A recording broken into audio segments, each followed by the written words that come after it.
Hello, everyone, and welcome to Swindler's Den and this week's session of Icewind Dale, Rime of the Frostmaiden.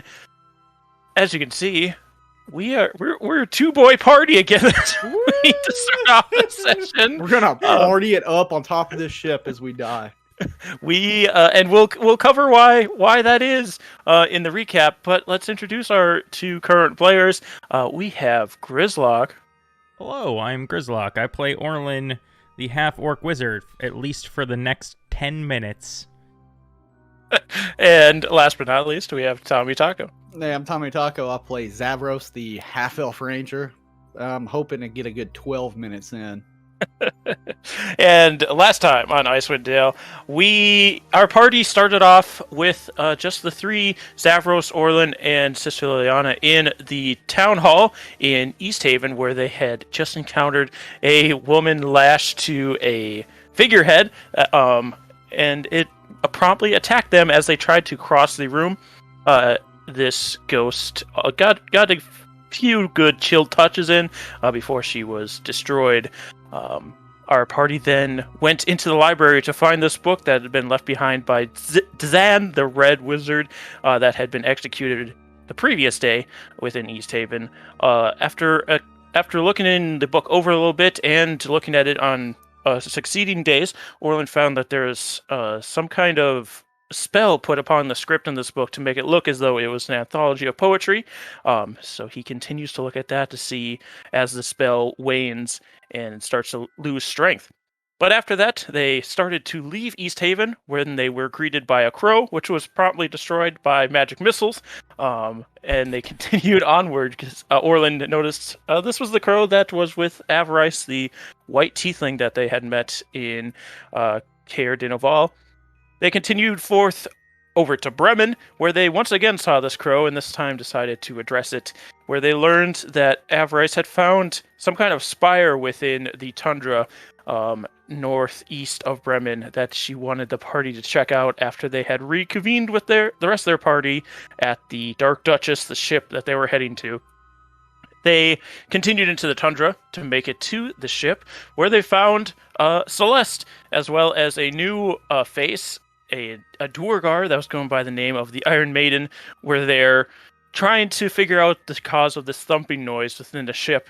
They descended down into it to find that whatever is making this noise, which Zavros had found out through hearing it talk, was an ice troll, was hiding from them, and they weren't able to see it. They did find a cache of treasures frozen within some ice. They started to chip away at it to get at this crown that appeared to be made out of Charlin, when they were jumped by this ice troll, who threw a lot of who I want to say caused a lot of problem for the party, as well as its aura of ice that whipped around it, taking out three of the party members.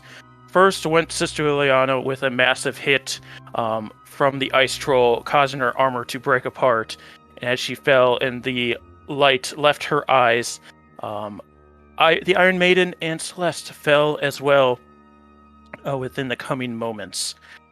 Orlin, thinking fast, set up a fog cloud and allowed the last two of them to escape. And as they made their way to the deck of the ship and looked up into the sky, they saw an ancient white dragon descending upon them. And that is where we are now. So, you two see this dragon dropping on you. What do you do?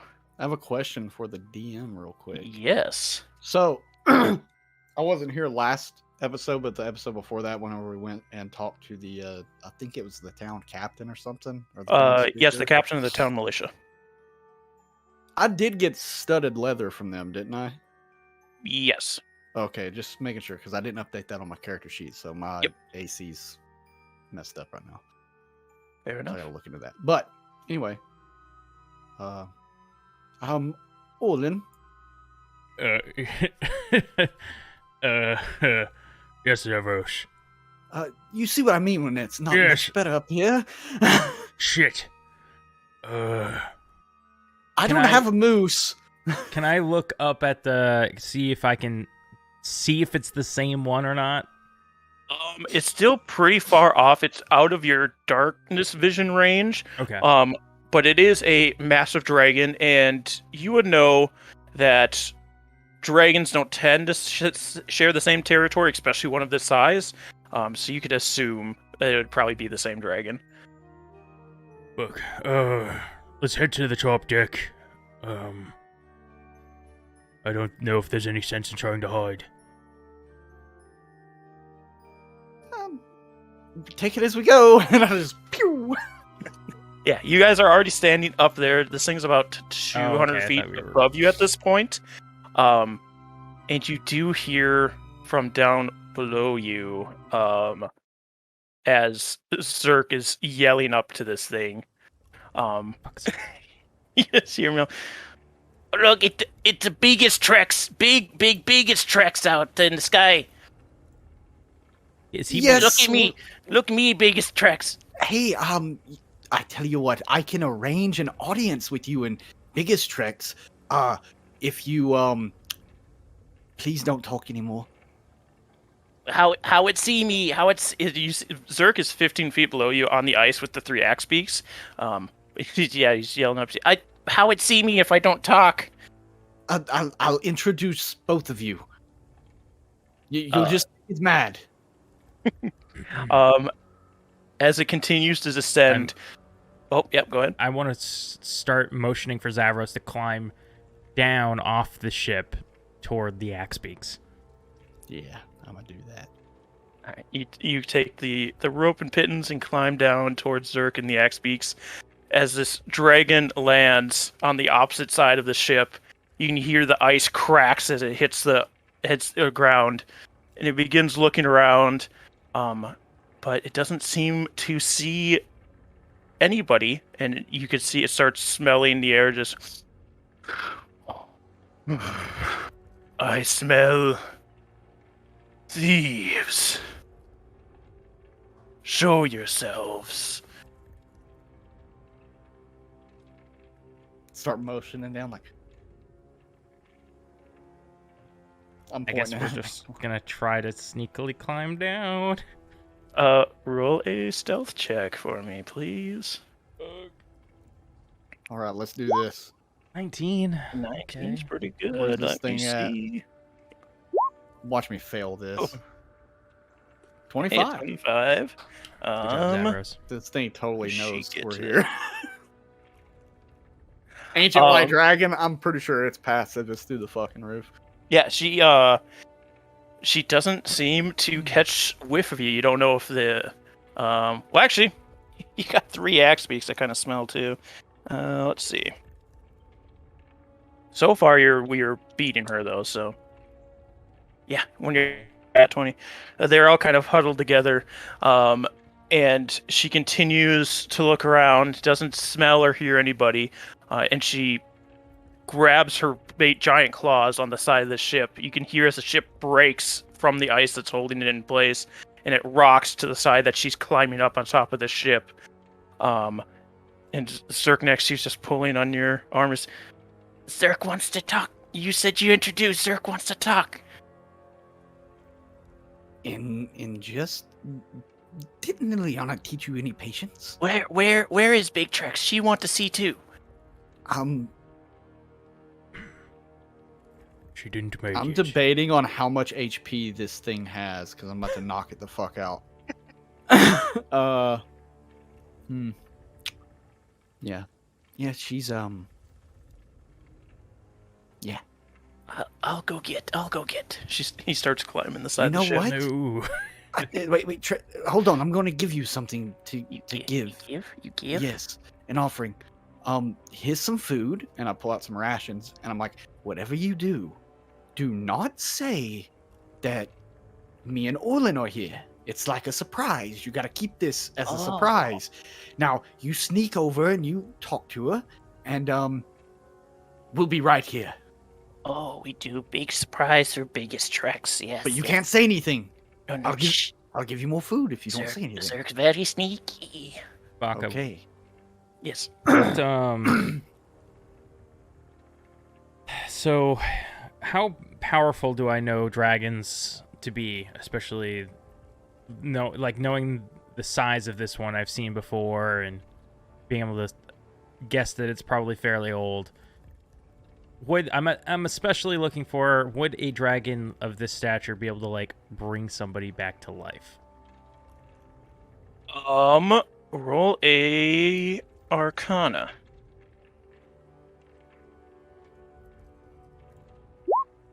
Ah, fuck. I guess I don't know. You aren't sure. You haven't heard of it happening before. Oh. Yeah, Zerk takes the ration, starts climbing up the side of the ship. And you see as this dragon is kind of sniffing around the ship, she sticks her head down this hole that you guys climbed up and down, and you can hear the startled panic of this troll as he sees a dragon head come down into the ship, and she starts pushing at the board so she can get her, and starts cracking more boards so she can get the entirety of her body down. Not the entirety, but more of her body down to get down further in the ship. And before too long, she's pulling her neck back out and whips it up into the air as this troll flies in the air and comes back down as she swallows it whole.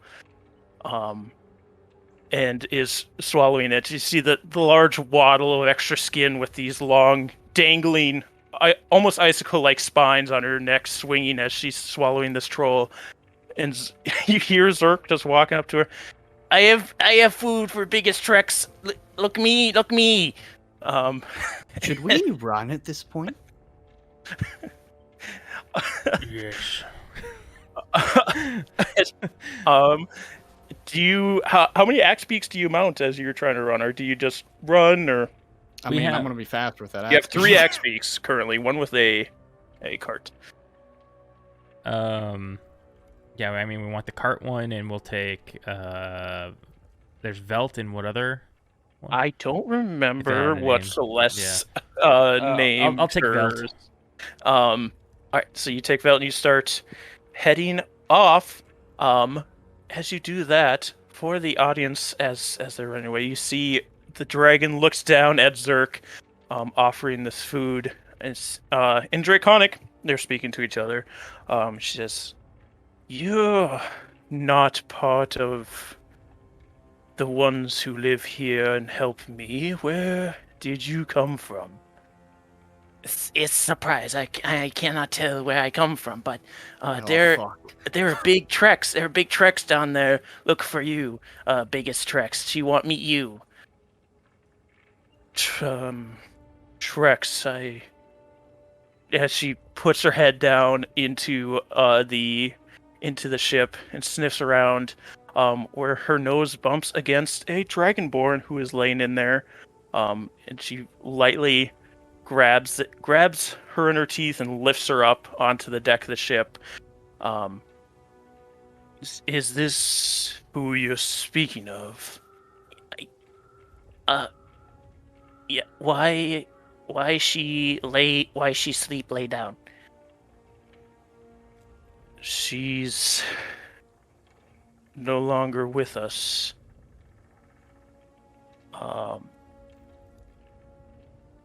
But I need you biggest treks. You do something. You make her with us again.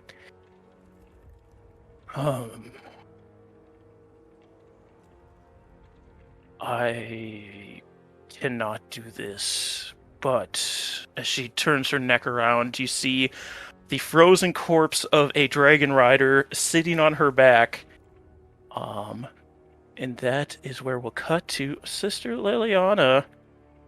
You are starting to blink your eyes. It's very foggy, but you see as a form, like you see the form of a hand pulling away from you as your eyes are blinking and you're opening.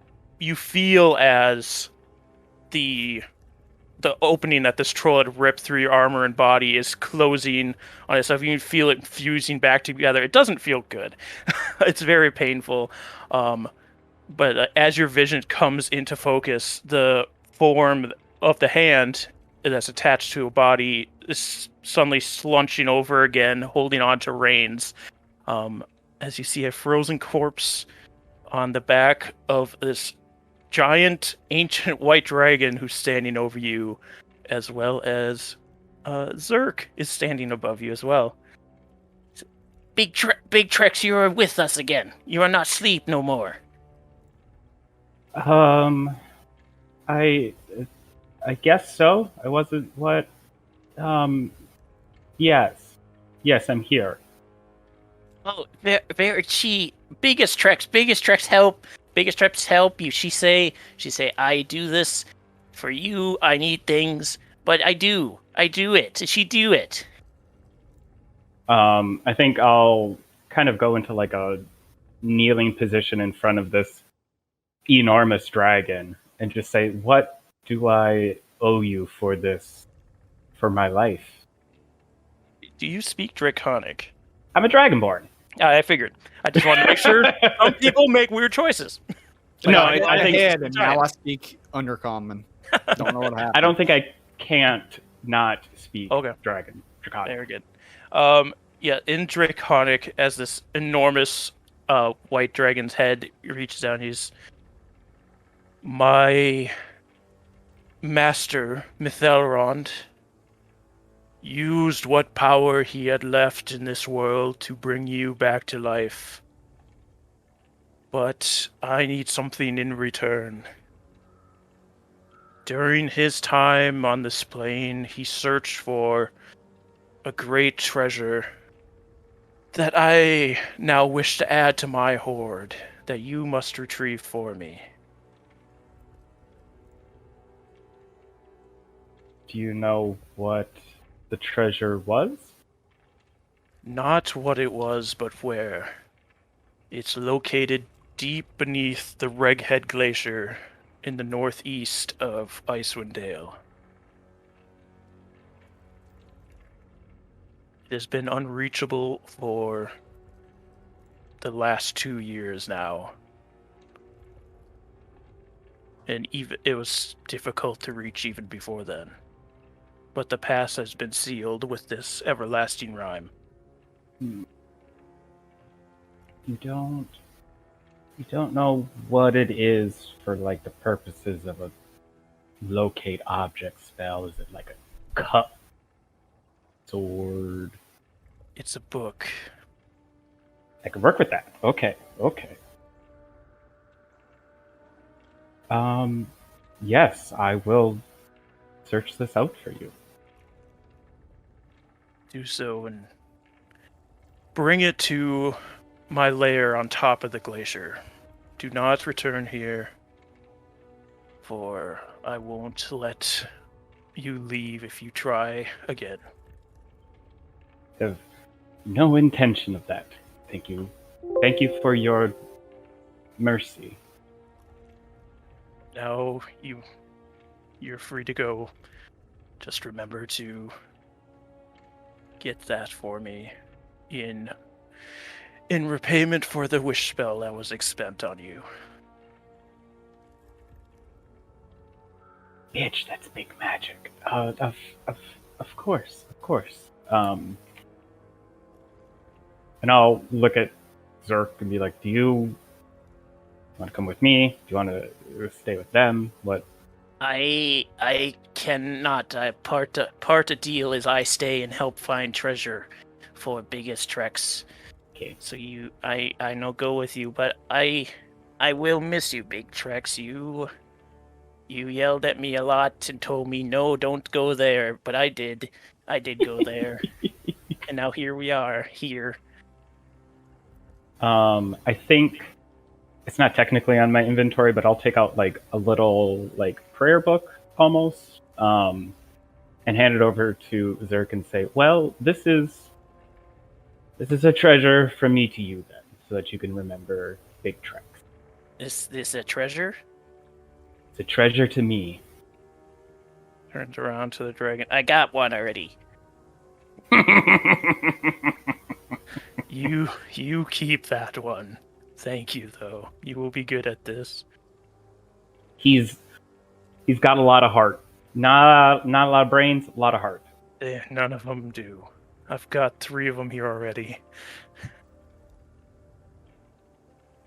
I think then I start making my way down the ship. Yeah, you crawl down the ship. There is one axe beak still there, as the other two have left already. You do see the tracks of the axe beaks from them, though. But back to the other two. You two are racing away from the ship as this dragon's tearing it apart, pulling the troll out and eating it. And Zerk goes to confront it. As you are running, make a little bit of a perception check for me, please. 20. 20 22. and a 22. Yeah, you guys see off to the left of you. This is a pretty open plain. Like I was mentioning last time, there's not a lot of hills or mountains or anything. You see as the small white figure is running across the snow. Looks like a small fox is running across, and it starts running towards you guys and catches speed to you and is running right alongside you. And upon that fox is a small figure about yay tall, and it seems to be wearing like some kind of dried grasses around it and has a little white mask on it, and it's waving at you with a small black arm. Is just in this big motion trying to get you to follow it, as it's yelling just as it's running alongside of you on this fox. It's a fucking chewinga. Today's been the most This looks like the peculiar. chewinga in your book that you've seen, yes. Such a peculiar day. It's waving us down. I guess we'd follow it. Okay. Yeah, as you turn your axe beaks to follow it, it beelines back towards the coast, and is taking you further away from the ship. It's not taking you back to the ship, but further away. And as you do so, it keeps running until you get to this.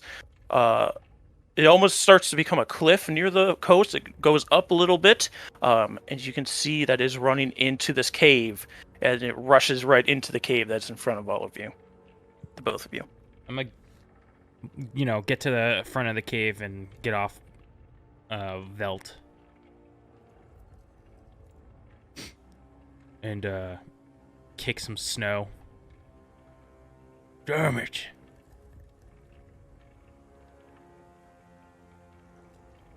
Just gonna stay on my axe beat, just quietly. Looking back over my shoulder, where we came.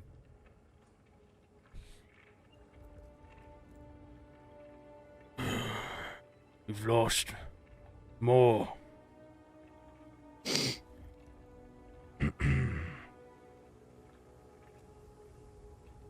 Why do we keep failing, Zavros? Well, not really sure. I'd rather try and fail, though, than not try at all. I can't speak for the dead. Who were we to think that we could do anything to stop this night?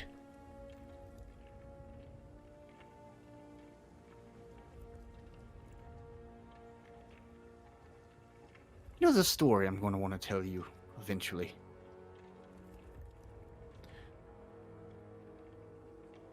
About what?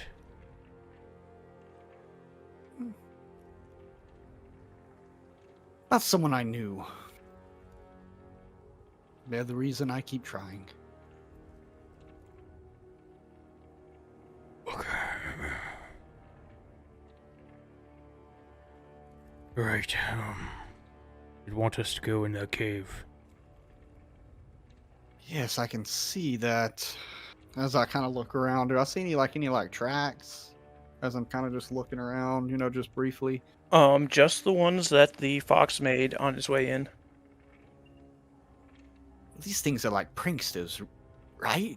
I mean, what's the worst we could run into in there? Besides a fucking frost giant. Yes,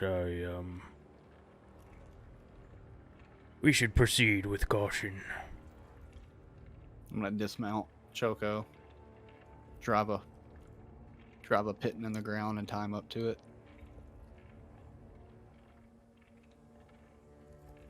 All right, you begin to walk into this cave.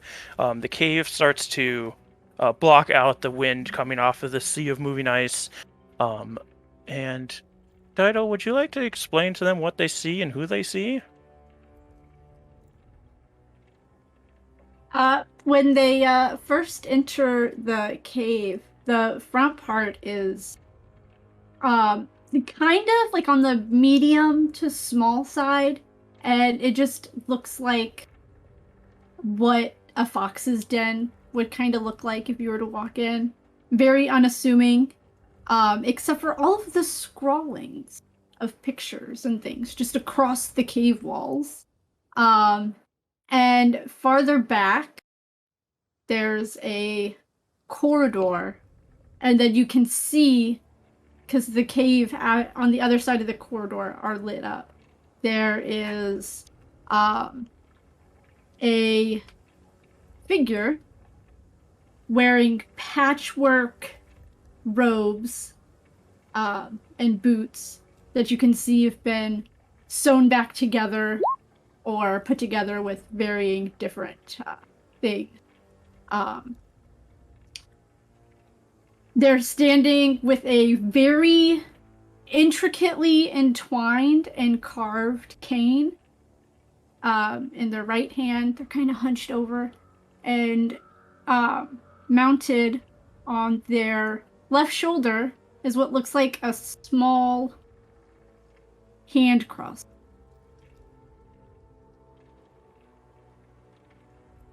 Very curious. Oh, we're both thinking the same thing. I'm like looking at Orlin like, Yes. can you explain any of this? Kind of hobbles forward, and as she gets closer and into the torches, she's got this white fur, black spots, and cat ears. Did you send that Chewinga to find us? There should be a third.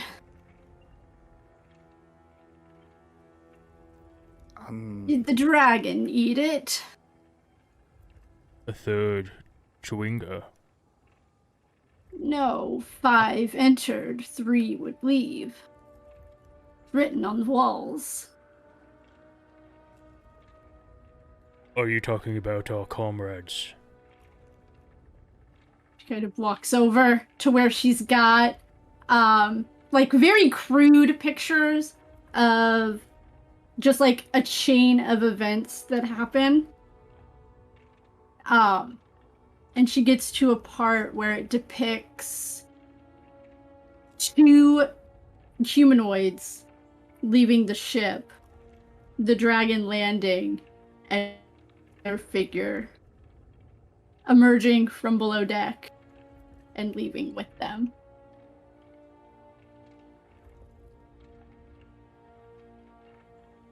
Who left these markings? I did, many, many moons ago. Are you some sort of seer? I see things. Sometimes, not always the full picture.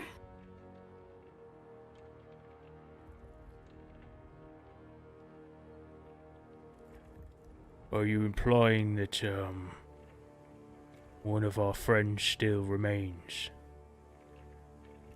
It is quite possible. See the drawings. Those are set in stone.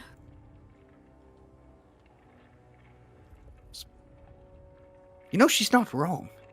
It's clearly in stone. Yes.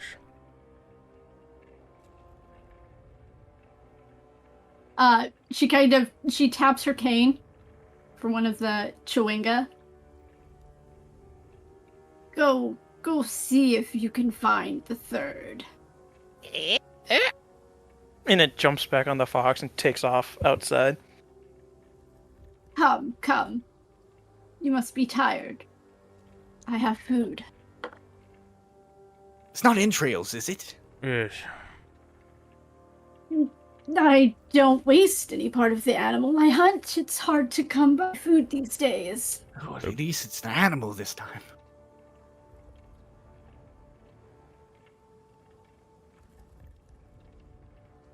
You wouldn't, mind if I skip on that meal? The last, person we ran into in a cave weren't quite, feeding what they said was on the menu. No. You do as you will. What animal is Come. it, if you don't mind my asking? What animals would be nearby? Rabbits, fish, Small game. yeah. I mean, I wouldn't mind trying some, but I'm gonna inspect the fuck out of that food when I get it to make sure it's actually animal. And she takes a little farther back, where it actually opens up, and it looks like someone has lived there for a very long time. You've lived here alone. For near 5 years now.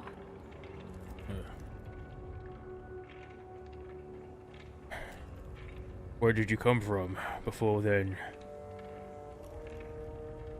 Around, mostly, I don't remember the name of the town. Dyto doesn't know the name of the town.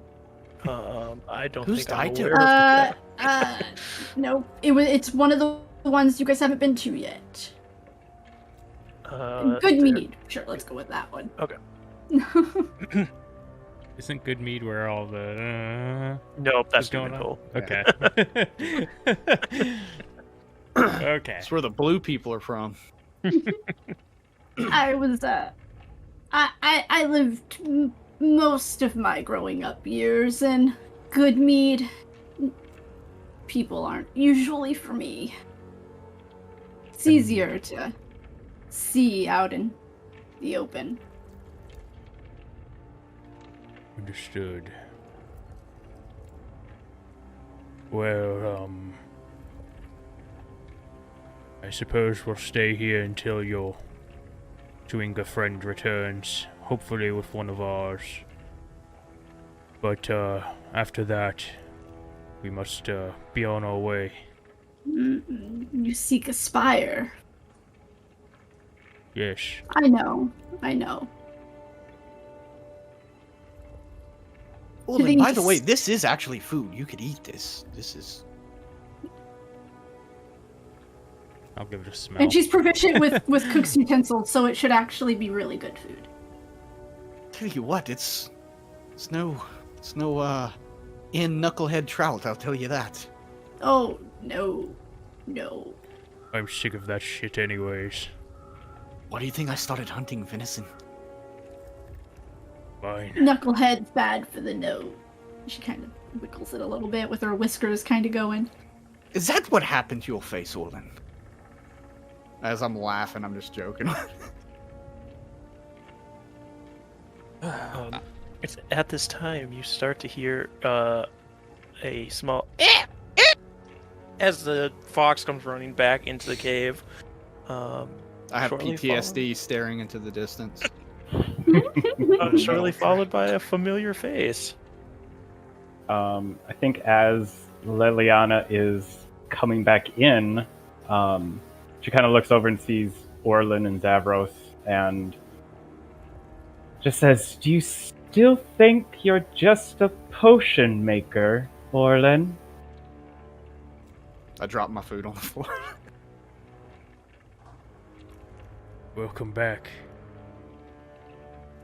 It's better than being dead. It's hard to say it's good to be back. It's still kind of a shithole here.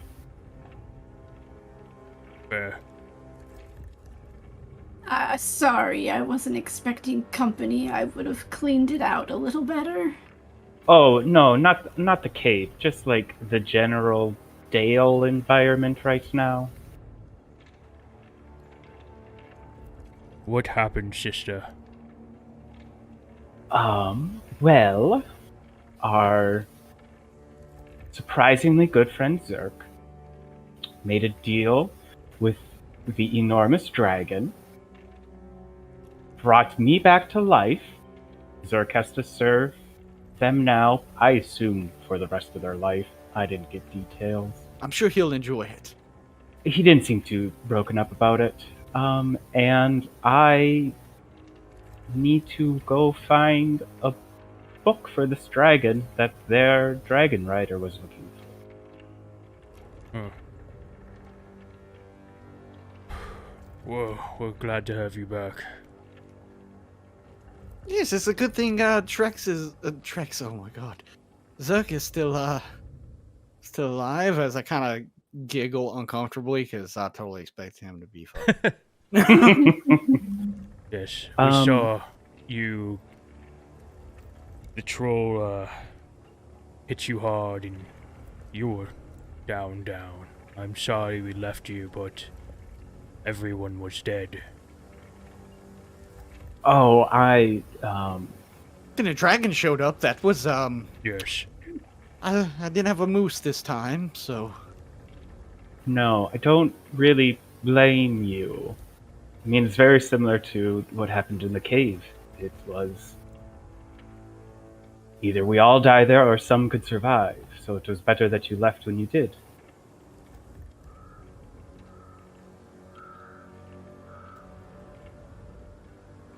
Here, dear. Sit down. She brings over a bowl of soup with a little bit of bread. Just You absolutely look cold. And she puts this really worn blanket. Not really for warmth, but more for comfort. It's been a long day, dear. You know it's gonna get even longer in the morning. We also, looking at Zavros and Orlin, I don't think we need to worry about anything we left behind there. I believe the dragon will make sure that it remains safe. Yes. I was feeling that same thing as we were running. I'm wondering why she was saying thieves. Did we not go there with the intention of taking something? Technically, yes. Also, if that was any of their stuff, dragons don't like it when people mess with their things, so willing to let them have it. Just being close to a dragon horde is a death sentence. Yes, I would agree with that. Personal experience. Sorry, dear. Honestly, My old age. it's really okay. I was dead an hour ago, so still coming to terms with that.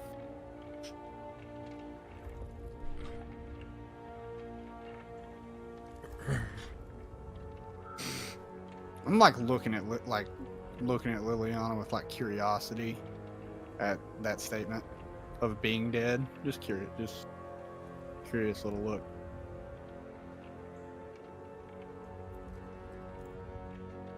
Did you see anything? Did I see anything? Yes, when you died. Oh, roll a religion check. I'm popping Ooh, I'm open bad at that. my book and I'm getting ready to jot stuff down. That was private. Okay. It was an 11. and it was I'm not 11. ashamed of it. No, you Not ashamed. everything. You were in a strange state of. It seemed like you were moving constantly, almost being hurled through space, but you didn't see anything, or weren't able to perceive anything other than that feeling. Mm-hmm. It felt like I was being launched out of a catapult, moving at speeds I have not traveled that aren't possible physically, but either I could not see or did not see what was around me, just that feeling of travel. That sounds terrible.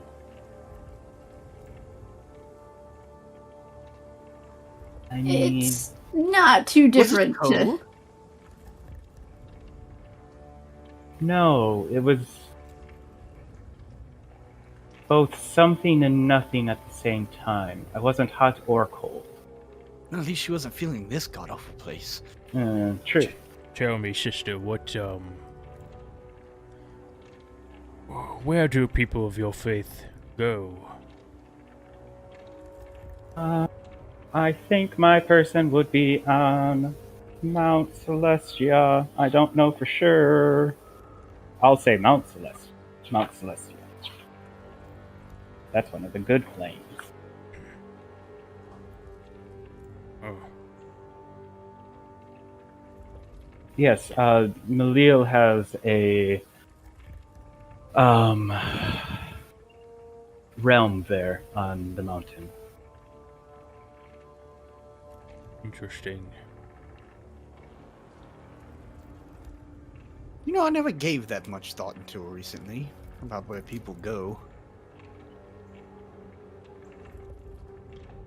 Everyone ends up somewhere, even if it is just in the mist of the ethereal plane, or limbo.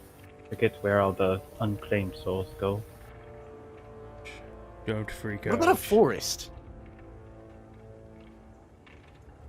Force. Can I do any kind of check to see if I know? Yeah, same. People, I want to do a religion check in. 12. 9. 20. Ooh. Ooh, the dirty 20. Let me get some information for that. I forget the name of the plane that I need. So the forest is. Oops, sorry. It attributes to a lot of different places, so it's kind of vague. You do know that. I'm just gonna call it purgatory because I can't find the name of the realm.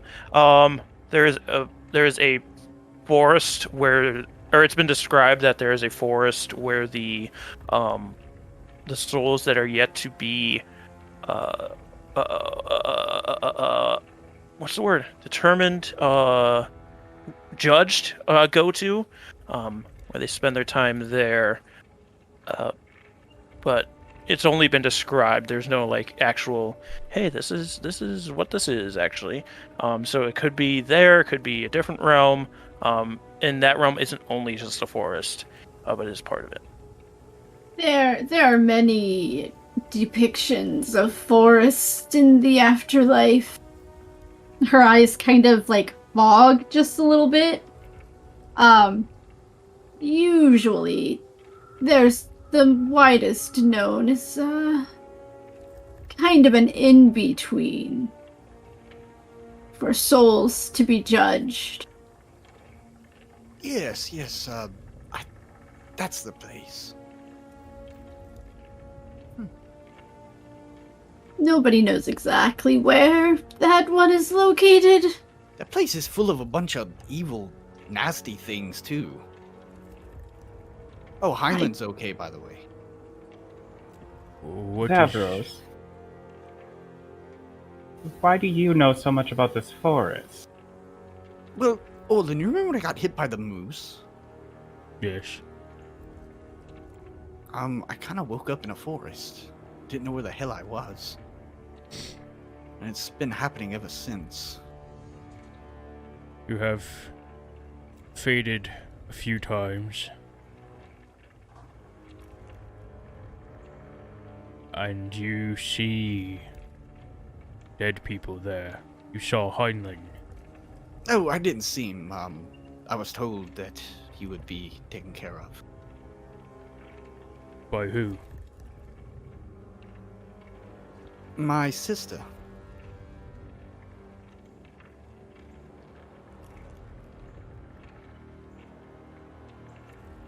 Apparently she's on some form of hunt. Protecting people from these things. Last time there was this black cat with like these weird tentacle things coming off of it, chasing me through the forest. Do I recognize what he's describing? Arcana. Yeah, I would like to. My specialty. Yeah, you've heard of these feline-esque creatures with tentacles called displacer beasts. They're not very common here on the material plane, but there are a few roaming the furthest reaches of Faerun. Well, this is interesting news.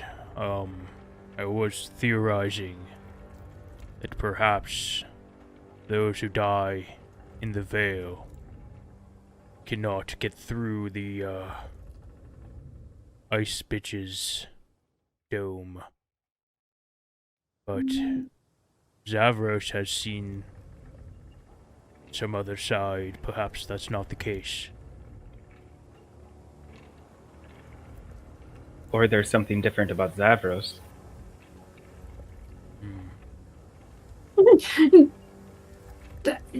Just looking at The both of them. lady is gonna come up to him. How tall is Zavros? I have no idea. I'm just straight 6 feet. All right. So she's usually 5'5" if she's at her full height, but she's kind of hunched. She walks up to him, just grabs his chin, looking at it, turns it one way. You know, you remind me of my grandmother. There's just something. She kind of smacks his cheek a little bit. You will see the forest again. I really hope not. She was pissed the last time I went there. We'll all see the forest at one point in our lives.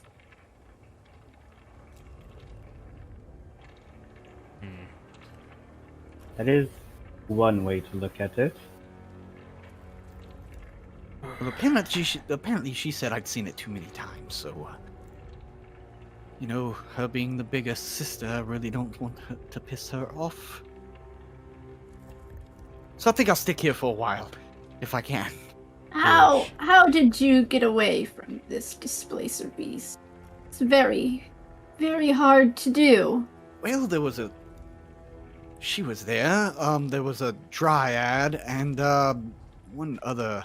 Eladrin and a wood elf. Eladrin and a wood elf. Yep. I don't know why I keep calling them dryads. There's an Eladrin and a wood elf there, and they seem to take it down with some arrows pretty quickly.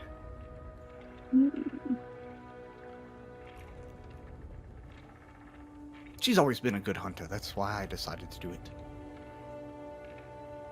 So they helped you with your judgment. Well, apparently I haven't even been judged yet. She kind of jabbed me in the forehead, and I woke back up. The cat was your judgment. Oh, I guess I'm evil. No. That's not what it means. It means it's not your time, if the protectors intervened. Oh. Then I'm good. Like with a question. You're the best.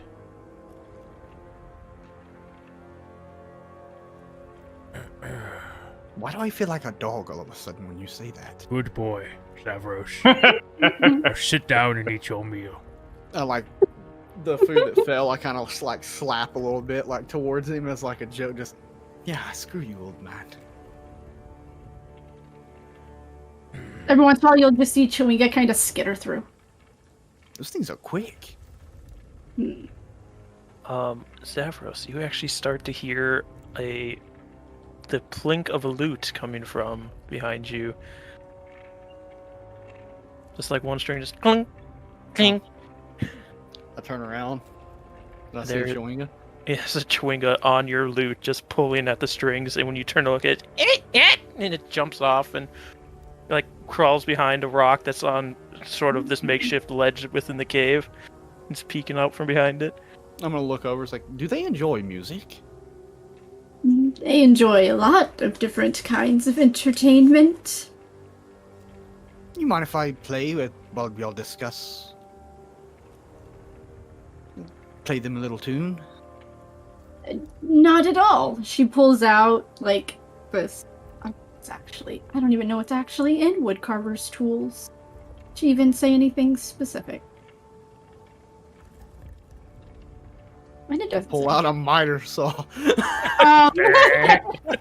I would assume it's like some kind of like mallet. And she there are a couple of points in the room and the lights go out. She looks around as the Chewinga are moving to see if everybody can see them. I believe Liliana's the only one that can't see when the lights are out. Like, once all the lights go out, I go, sorry, and then light up my necklace so that I can see. Oh, this won't do. And she like taps the mallet again, and the lights flicker back on. And please play your music. I will return shortly. She kind of goes off into Pull a out side the room lute. off the cave. I'm like looking at the one that's hiding behind the rock, and I'm just like playing for it. Yeah, do a performance check. That one, baby. Come on, let's do this. It seems my cowardice has broken my lute. 5. Yeah, you're kind of still shaken from the day, and the lute's pretty out of tune being out in the cold. So you start trying to play, and it doesn't sound great. Schwing is still hiding behind the rock. A few minutes later. Oh, sorry. No, go ahead. Try tuning it. Right. Sitting there trying to tune it. It's just not catching.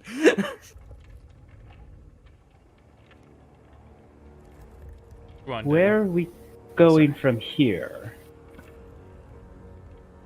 Apparently there's a I was spire. just about to ask you that. From up on one of the higher ledges within the cave, there is a crow sitting there who seemed to have snuck in during Zavros's playing. Oh. Hello, Whoa. I see you survived. Yes. Fortunately, we seem a little short-staffed. I can tell. Unfortunate. Gargle and Gurgle have found an entrance to our spire. Remind me what is so important here. Well, don't you want to make your mentor proud? This is what seems to be connected to what she was looking for, and of course I can help you with your endeavors if you help me with mine.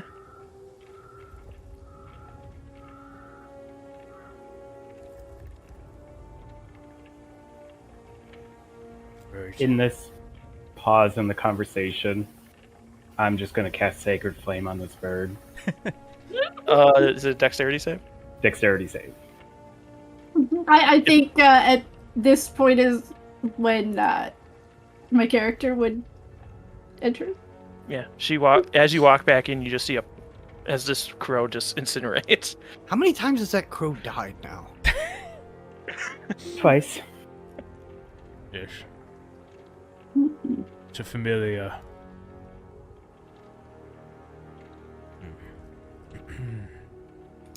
You lady, come down to me. Yes. Not quite your style, but she pulls out what looks like 2 monocles on a chain that are like fused together. This will help keep trolls from finding you. What do they do? They help you see in the dark. Very nice. I imagine and you can correct me, but like how they sit on her face are like the tiny like little circle glasses that sit at the very end of your nose. So just like not even close to her eyes, but just like way down at the end of her snout. Constantly doing this. Yeah.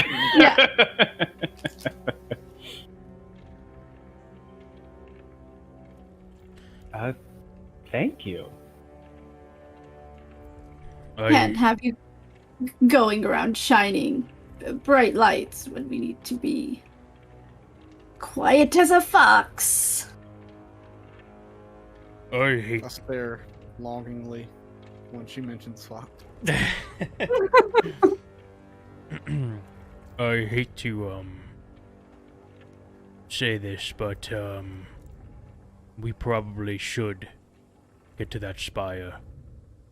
My mentor's not a good woman, as I previously told you. And if she wants this, we should probably get it first. How far away is it, Baka? Let me tell you that by singing you the song now. It would be about 10 miles from here. It is later in the day, so it takes a while to get there, but it's not... it's shorter than going to Bremen, that's for sure. I would agree with that. I also just didn't want her listening in on our plans. Mostly the reason why. Yes, of course. We're also... and I'll tap the glasses I just got and like say, we're severely underpowered compared to some of the things we're taking on. So anything we find in there could be useful to us. As long as it's not another troll. As long as it's not another troll. Or a frost giant. Or a frost giant, I guess. Yeah, that'd be bad too. Or Or dragon. moose. You know, you all talk wound me. about Or, this or, moose a whole or lot. a yeti? How do you know of that? There's one that lives on a moving island.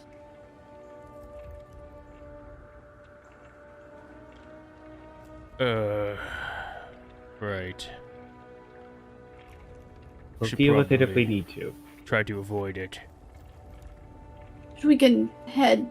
You all look like you need a nice long rest after a troll and a dragon.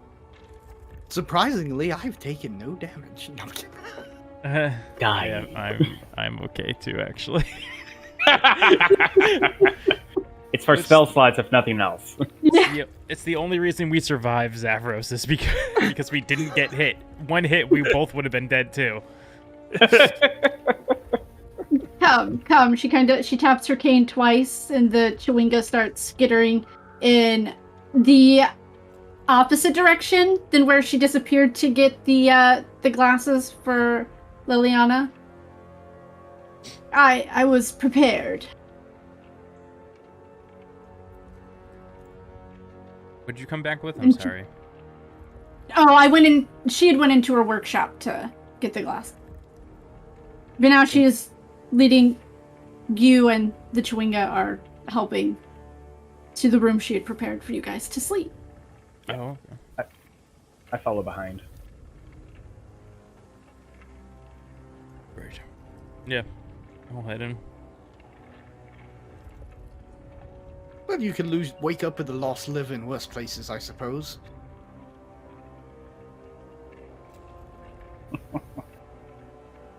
Yeah. So, you guys all sleep at the same time? Are you nervous enough to take watches, or what are you thinking? Yeah, I would probably be nervous enough to take watch. Okay. Yeah. The dragon about and a strange cat. I don't think You guys Liliana don't know has her the name. energy to take a watch. So I think she just like curls in on herself and is just out, passed out. Yeah. Well, big treks fell asleep quite quickly.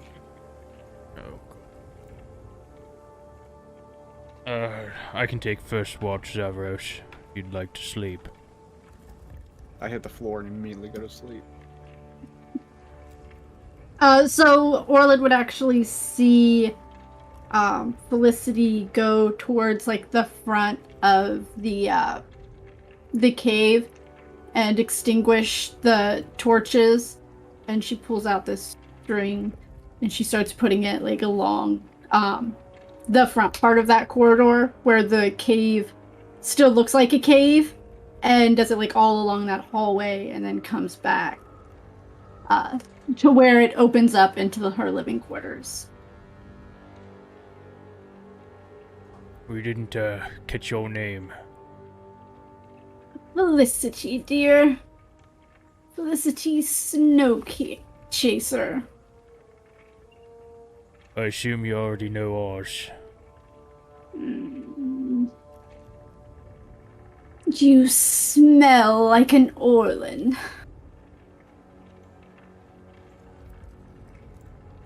Must be the garlic. More the potion chemicals, actually. Yeah. Alright. And I'll just, take my watch. All right. Yeah. Unless you want to do anything on your watch, either of you, there won't be anything that happens, so I'll make you roll for it. I'm gonna steal Zavros's bow. Oh, are you okay? Do a perception check then, Orlin. Okay. I mean, she's not really being stealthy, but she'll try. She is a Okay. cat. Yeah. You see her heading towards Zavros, and like nonchalantly, it doesn't seem threatening. She rolled a 20, so I feel like I don't... I rolled a 20 stealth. Oh, you did roll a stealth check. Yeah, did you're roll able a to take it stealth. without him noticing. Like, you don't make an attempt to be like, I'm sneaking up on Zavros, but you, like, Orlin is just looking off down the cave tunnel, and you just walk up, pick up the bow, and walk away. I'm gonna, before I fall asleep, she's gonna go into her workshop, and she's gonna fix Zavros's bow. My sister's Alright. bow wasn't broke. I'm kidding. I'm gonna break his bow, and then I'm gonna fix it. I'm gonna break his bow, and then I'm gonna fix it. Yeah. Any and yeah, you were able to bring it back before you go to bed. Then Zavros does his shift. Zavros, do you do anything on your shift? Or No. talk to Orlin before I'm he gonna goes to go. bed at all? I'm gonna go try and. I'm gonna go try and find that Chewinga. Alright, yeah, you go out into the common area, and you see the Chewingas are like picking up trinkets out of the workshop and like bringing them out into the main room and hiding them somewhere, and you walk in the room, they all turn and they stop, and they're just looking at you, and they start skittering behind pieces of furniture and rocks and things. I'm gonna do a little. I'm gonna pluck my loot just a little, like just pluck each string, and then I'm just gonna like hold it out to them.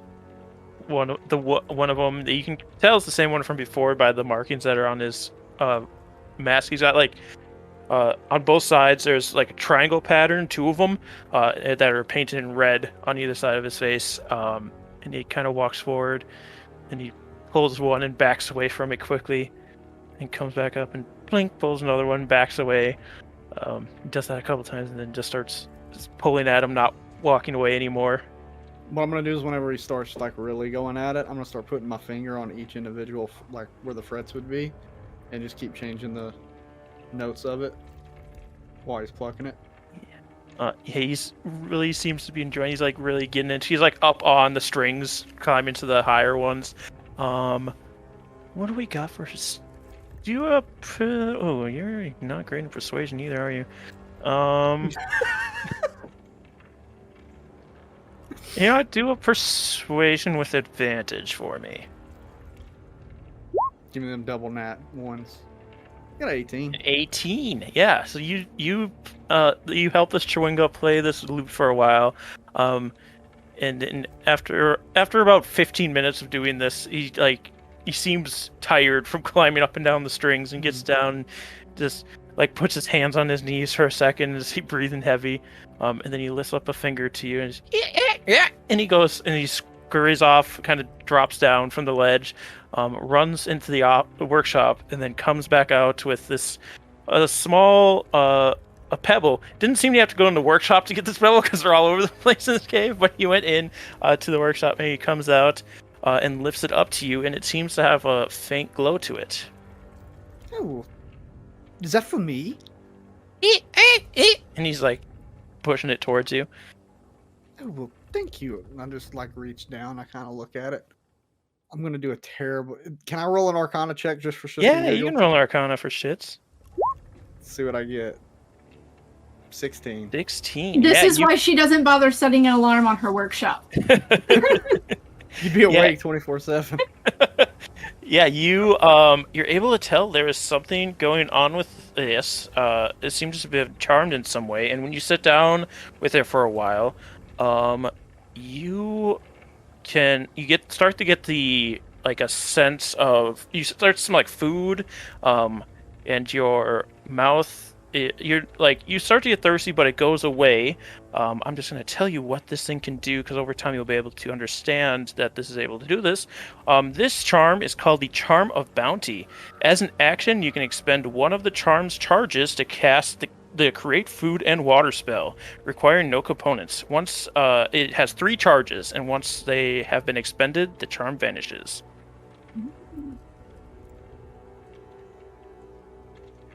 Repeat that. So you can cast the Create Food and Water spell 3 times with this charm. Okay. That's awesome. Yeah. I think before everybody else starts waking up, at some point in the night, Felicity kind of hobbles out with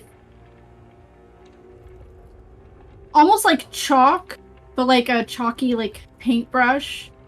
And her eyes are glazed over, and she goes into the front cavernous area where she starts adding drawings to her cave wall. And as you would see her kind of in this strange state, walk over or start painting on this cave wall. And if he follows her, you know what?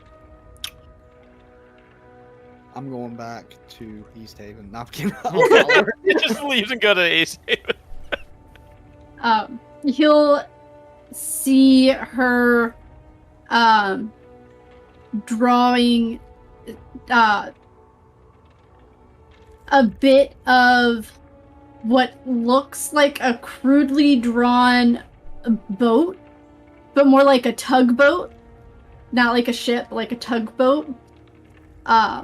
Next to these just bunch of little land masses. It could be ice, it could be actual land. And in one, it shows a crudely drawn Yeti on one of the land masses. And then she goes to again, and it's on a different one. And then between them, it's kind of the same thing, and the Yeti is drawn on yet another little landmass. She has no idea you're there. It's an interesting piece of art. She doesn't respond. Kind of look down at her, look at it. You can definitely tell, by the glazed look, she's probably sleepwalking. Yeah, I'm not waking her up while she's sleepwalking. That's a terrible idea. I've seen Step Brothers. Now just sit and watch what she's doing. Just keep watching it. Every now and then glancing over where I believe the entrance of the cave to be. And then when she's done, she goes back to where she sleeps at night.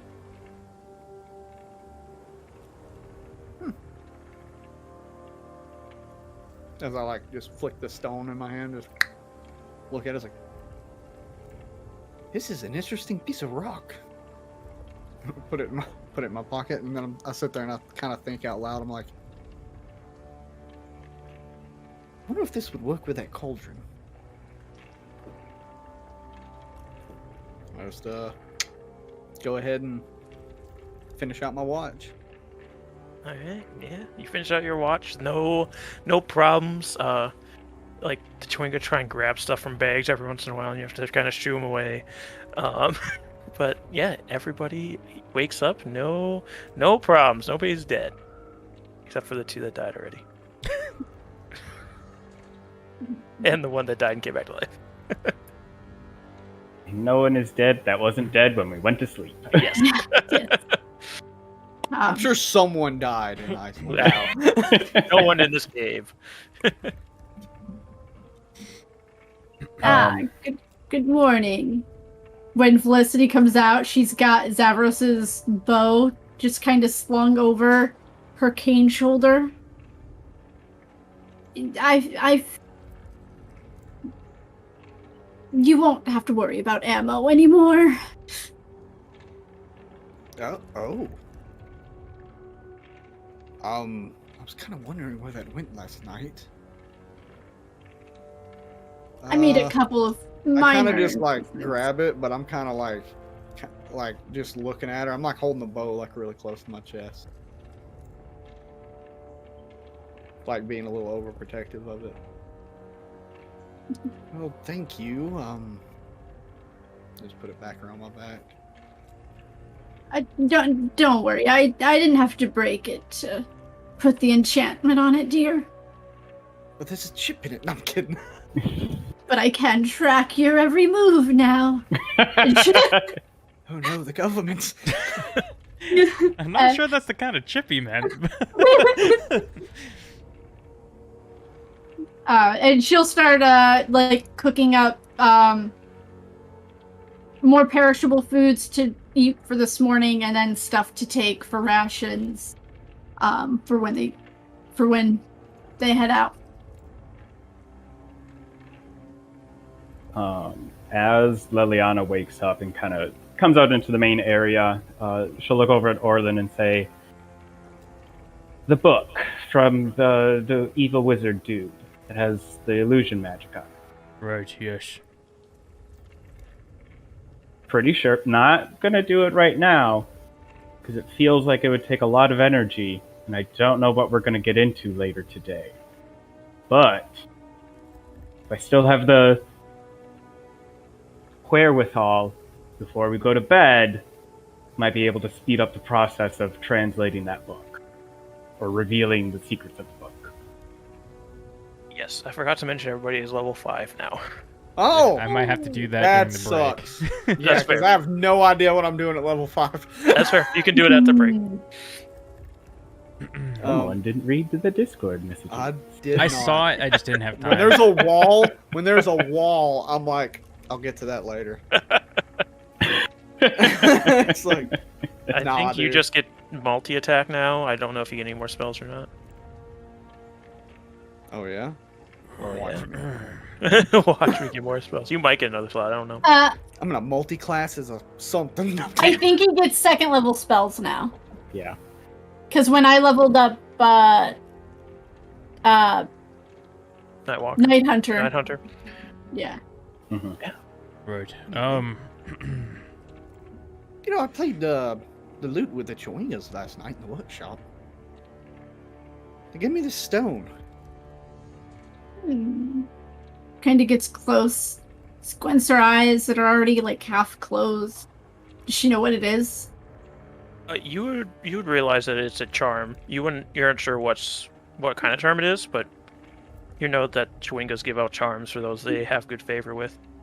Ah, yes, they must really like you. They tend to give out little favors like such. And she plays with the top button of her robe, which just faintly glows, like not enough to like give off light, but just enough to shimmer. Yeah, we had a lot of fun. He was jumping all over the place. He was playing the lute together. It must have been Otis. Otis is his name.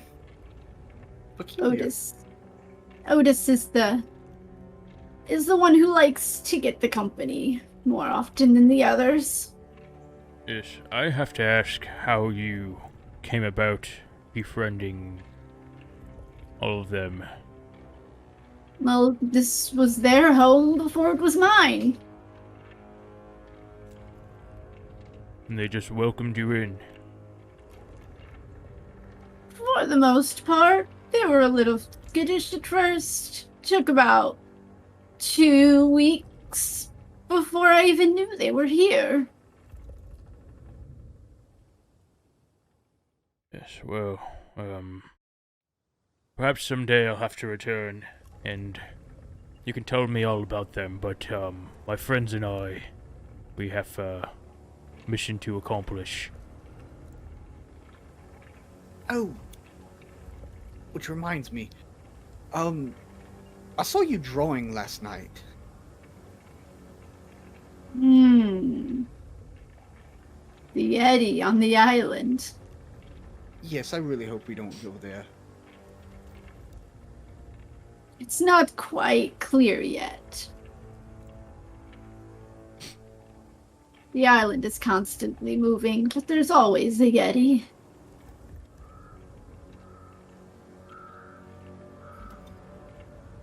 Anyway, kind of bow. Yes, thanks for everything. We must go before the crows caw. You know where the spire is. It's not easy to find. A general direction. Come. General directions don't work out here in the tundra. You'll get lost. She looks at Zavros. Isn't that right, Hunter?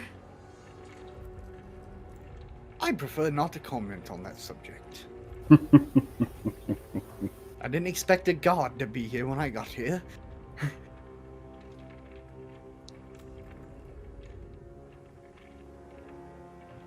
Come. So you're offering, your guidance. I will take you. Thank you, but, I must warn you that those who come with us don't last very long. Good thing I've lived a full life already. There's not a great track record of bringing new people into this little group they got going on. Yeah, just take Liliana for example. We just met her 3 days ago. Hopefully, with what little bit of help I've been able to give already. And she looks from the bow up to Liliana's face. Might be a little more in your favor.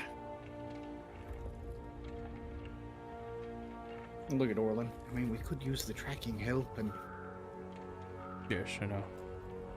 You're more quite than... honestly, she reminds me of my grandmother, so quite pleasant. Yes. No, she may come. I just wanted her to be warned. She turns to the Chewinga. As long as everything stays in the living area. Touch what you like. You see, The it whole has cave is gonna blow up as soon as we leave. it like quickly is like kind of discreetly wave as some of the Chwingos are starting to walk outside with some of your things, and they start bringing it back in. Otis, you're in charge while I'm out. He kind of salutes you quickly, and runs off, and you hear a crashing sound in their workshop. The Chewingas are the best. Mhm. It's like the right amount of levity for this doomy ass campaign. They're gonna get flour all over my projects. You don't have anything explosive in there, do you? Not anymore. She taps what's mounted on her shoulder with her cane. Experience. In what exactly? Oh, them possibly trying to blow something up. Oh, they've succeeded a few times for sure. Resilient little bunch. Well, we have 3 axe beaks, but Choco here pulls this cart. If you don't have anything to ride, you're more than welcome to hop onto the cart. I didn't think about having anything to ride. Whoops.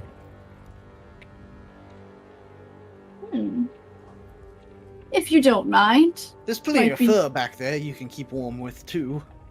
Might be easier to guide if I'm not concentrating on driving. You see a baby yeti fur back there?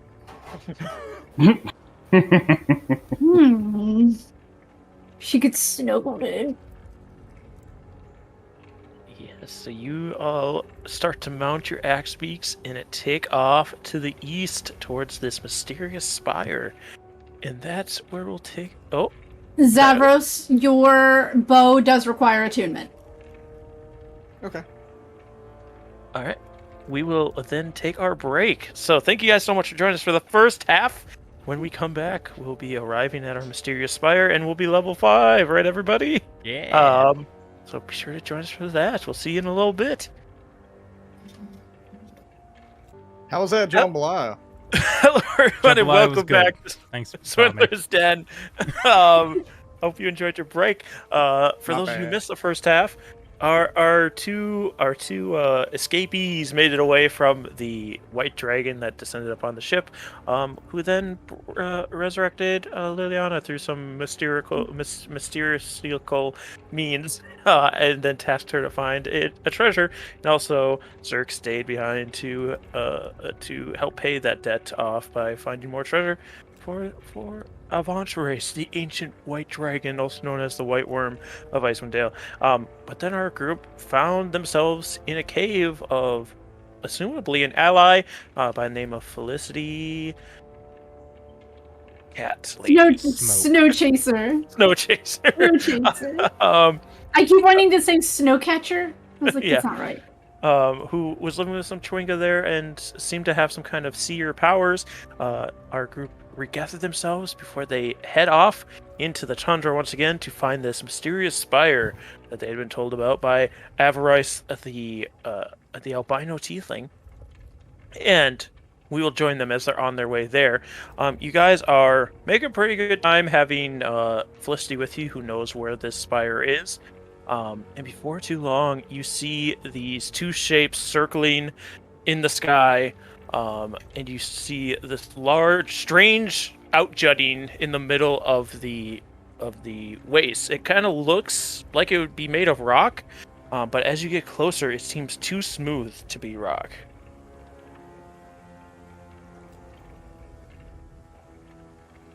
I believe this is our stop.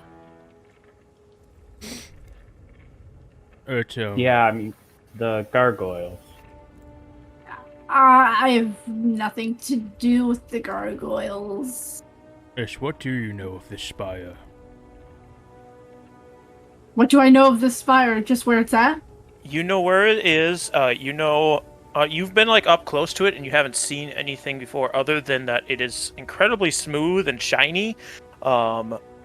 It's not a rock. You know, it's not natural. It's something that was made by somebody. I did not too much. I've been over here hunting quite a few times. I know it's not natural. Very man-made.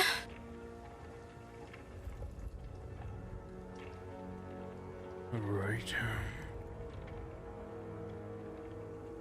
Is there like any windows or anything, or is it just completely Smooth.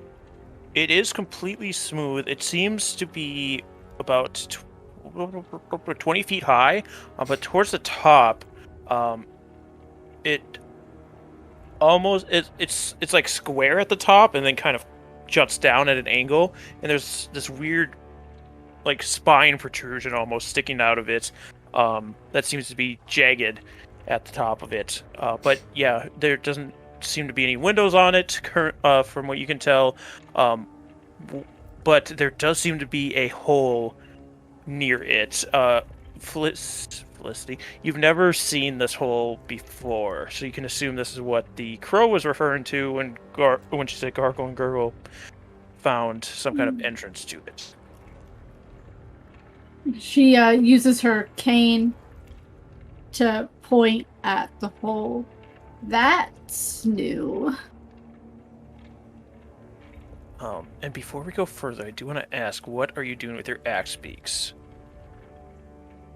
Because this is the only kind of landmark out here.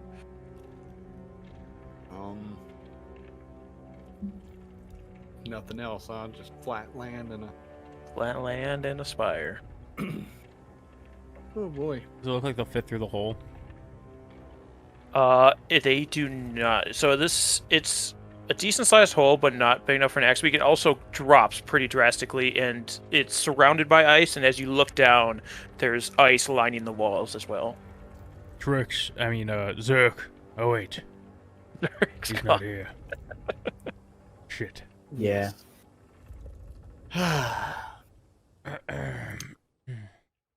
Well, we can always... I guess I'll make a... Is it? Well, yeah, there's a shitload of snow everywhere. Make like a small mound.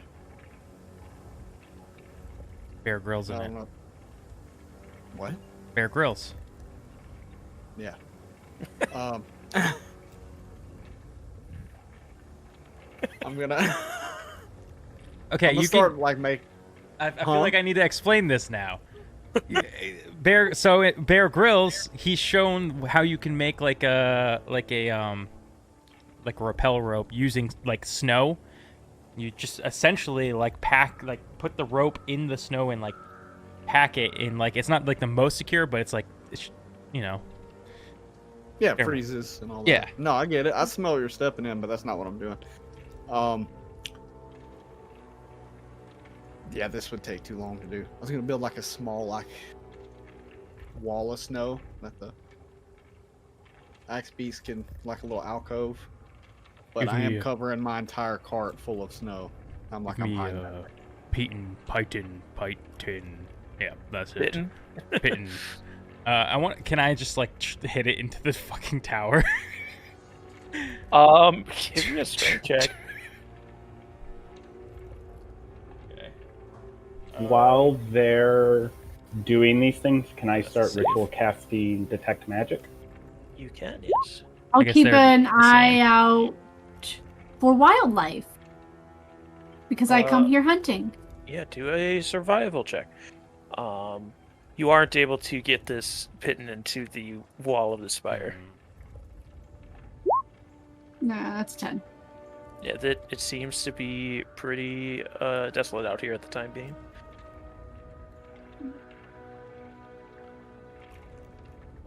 But yeah, I'm gonna cover my cart just full of snow. And I'm gonna try and smooth the snow around it and make it look more natural. If I have to make a check for that. Yeah, do a survival check. And do you disconnect Choco from the cart? Or do you... I wouldn't have Choco next to the cart. Okay. So your axe beaks are just freewheeling out here, hanging out. Yeah, essentially. Because I don't know how deep this snow is, and have to pull out a hammer and jam a Pitten in the ground to tie it off to it. All right, survival. Let's do this. Really? I mean, there's nobody out here. You can tell there's a cart underneath the snow. You cover it, but Maybe they'll think it's a body. No, I can't. You have to do it. My mic is You're full. at 200%. I have no idea why. Yeah. It was like not that quiet like 2 weeks ago, and now it's super quiet. I can do this probably. Let's see if this works. Does this work? Yeah, you're better. Is this better? Yeah. Okay. All right, so we have a poorly covered cart, some free-range axe beaks, and we're trying to figure out how to get down the hole. I think we have a few things going on. Orland's working on trying to figure out how to get down the hole. Our cart's kind of covered. We don't see anything around. Axe beaks are freewheeling. I was trying to figure out how to attach the axe beaks. Oh, you were going to attach the axe beaks to the Yeah. building? Okay. Yeah, that didn't work.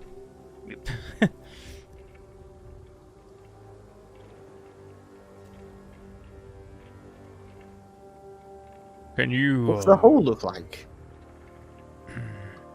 Yeah, what does the hole look like? So it's big enough that you'll be able to get down there. But like I said, the rim of it is all covered in ice and rime, and then it goes down. Like you look down, it seems to curve almost as it goes down to the earth, and the walls are lined with ice,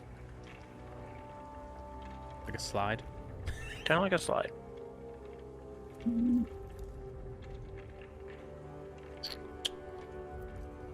Sounds Is it dangerous. like straight down, or do we have like any sort of angle? No, you see pretty early on that it curves, so that there's an angle at least towards the top. You don't know how far it goes down, and if it continues to kind of curve, or If we're done looking out here, she kind of has her claws come out. I could maybe take a look down below. Kitty can climb. That's an odd way of putting it, but if you want to scout ahead, I will not stop you. I will say my grandmother never said anything like that.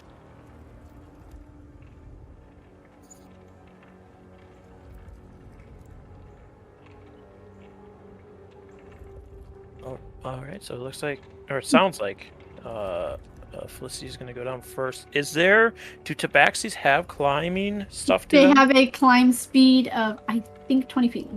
20 feet. Perfect. Yeah, you would be able to climb down this without an issue, digging your claws into the ice as you go down. The tunnel does kind of snake, so at the top you guys see it kind of goes one way, and then Felicity, as you climb down, it curves and goes back another way before it swoops back into this spire underneath it. And as you crawl out of the other side, Can I be sneaky? yeah, you can sneaky. Roll a Okay. stealth check for me. 20. 20, very good. The slippery tunnel opens into an upside-down room, the contents of which are coated in frost. Across from the tunnel is a wooden door that's flush with the ceiling, which used to be the floor. The door is ajar, and flanking are two identical stone statues that hang down like stalactites. Across from the statues are sconces with upside-down blue flames burning within them. Do I recognize the statues? You look at these statues, they don't seem Kind of turns.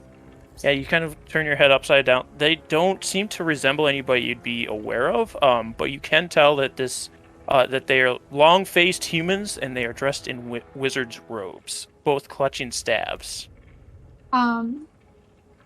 Is there anywhere about how far did I travel down this tunnel? Like the tunnel opens right into this room, so it went downwards from where about I 12 entered- feet. Okay, so it's about 12 feet from where I entered to where I am now. Yes. Okay. I would like to try and find a place close to the entrance of the upside down room. So when I climb back up, rope in my mouth to tie or to hold at the other end, Okay. so that everybody could try and come down. So you're gonna tie something to this end, and then Yeah, you rope. give them a rope up top. Okay. Yeah, there is some furniture that seems to be covered in enough frost that it would be able to hold. Though, I'm struggling to get the tying down here because you're underneath where everybody is. Yeah, when I come back up, I'll tie the other end, so it's Okay, kind so you're of just like gonna have two ends tied. Okay. So it's yeah. Yeah, you can tie one to some furniture that's frozen to the ceiling floor. And I'll climb back up. All right. It leads into an upside down room. It's a bit of a weebly wobbly tunnel, but I think if you can keep a hold of the rope, you won't tumble to the ceiling.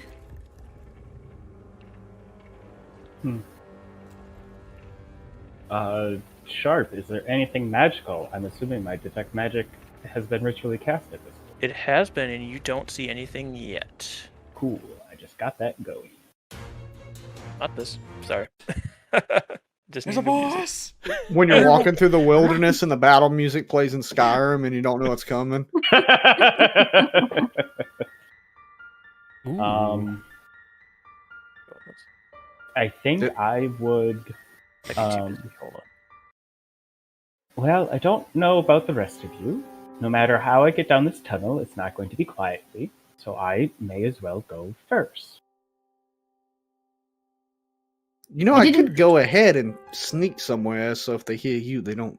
If something does happen, I can still get a jump on something. That works as well.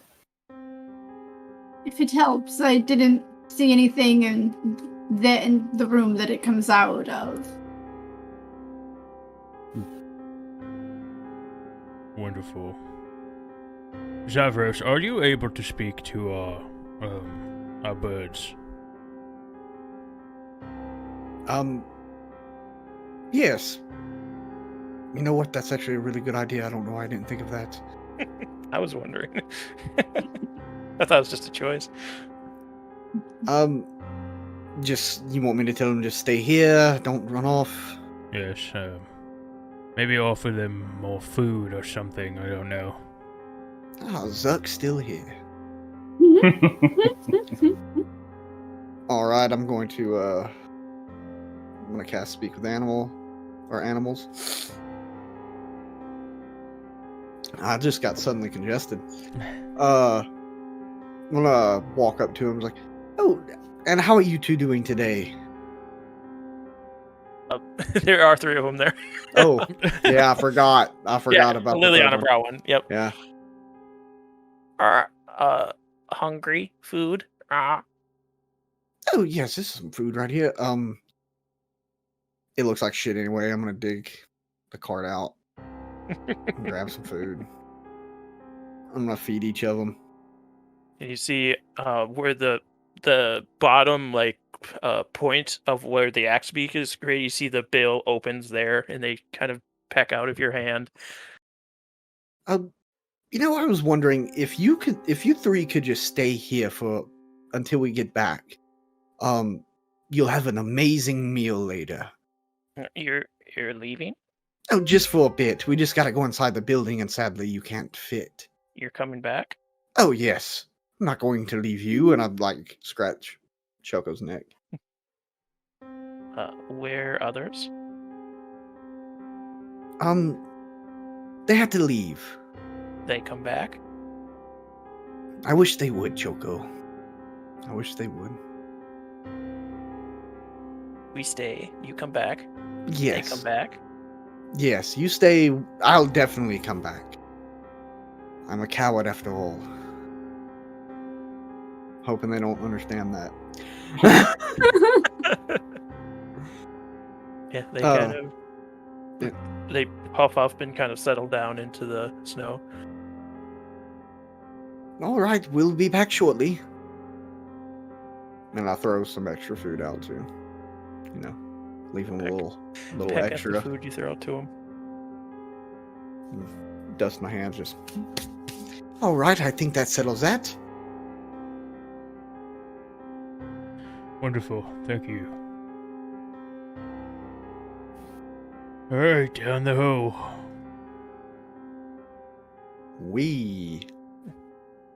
So, is somebody holding the one end of the rope, or I'll hold it Baby, I'm free. if I don't are find you a free place. falling in? If I don't find a spot to tie it off, I'll hold it there because I'll isn't- just climb down. Yeah, there really isn't a spot. So, we'll have you do a strength check as Zavros also does a strength athletics if you'd like. Can I Just climb down. assist Felicity, since I'll be going down last, just to hold it until it's my turn to go down? All right, you can do with advantage and Felicity. I mean, my athletics is the same terribleness of my strength score, so let's do this. Give me a 1. I have 15. It's not bad. Yeah, you're able to hold on and climb down this rope as it kind of snakes. It's weird because you kind of have to use it to repel a little bit because of how the tunnel works, but you're able to make it down into this room. All right. I am going to look around, see if there's like a spot that maybe I can go kind of perch up and hide, like behind. Are you doing the stealthily, I assume? Yeah, I'm gonna do it I'm just kind of looking right now. Yeah, do a stealth check, and I'll tell you what you see how far you want to go. 19. Good enough. So again, you're in this room where there's upside down furniture. There's these statues hanging from the ceiling, and this door that's flush with the ceiling. But the room is about 12 feet tall, and there's about a 4-foot wall where it would be above the door if the room was right side up. But because it's upside down, it's now like a wall essentially. The door is open, so you can go through it if you'd like to. But there's nothing else in this room.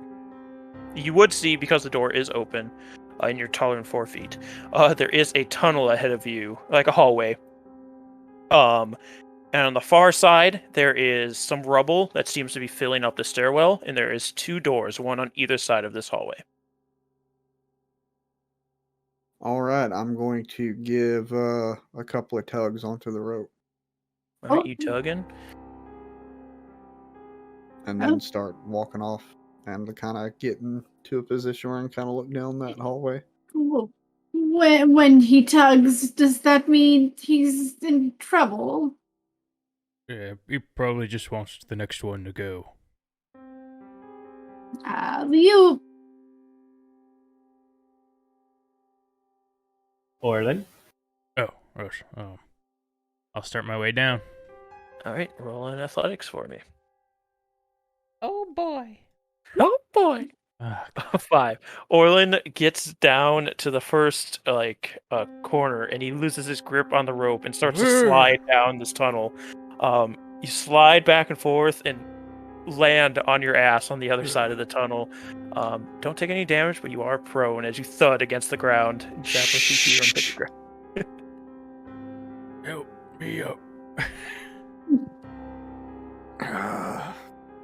Go over there and I'd like help him up out, dust him off. Like I'm just like, and I'll just kind of go move back over towards where that door frame is, and look down there, keep an eye on that tunnel. looks like it's your turn, dear. Sure, you'll be able to hear once I get to the bottom.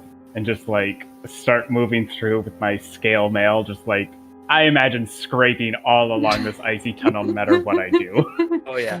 If you want to roll a stealth at disadvantage, you can, but both of you need to roll a new athletics check since it's just the one holding this time and one Okay. backing Yeah. down.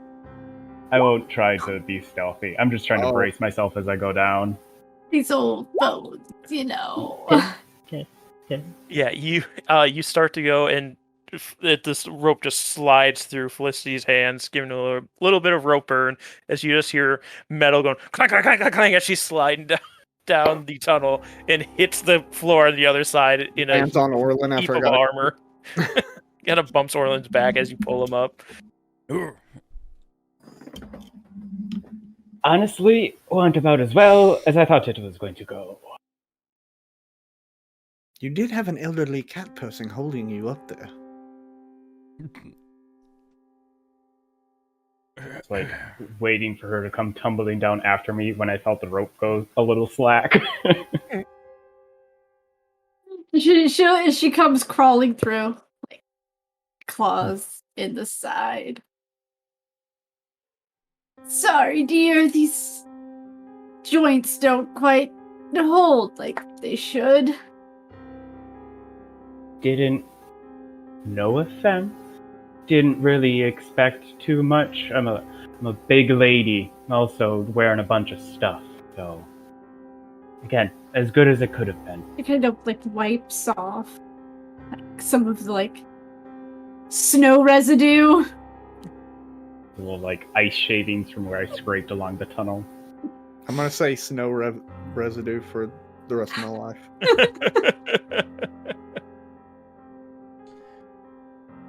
Is anything in this room magic?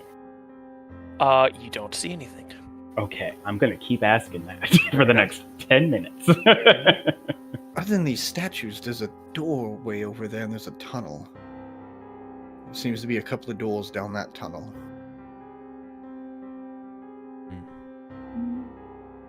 Well, there doesn't seem to be any magic traps of any sort or magic in this area so far.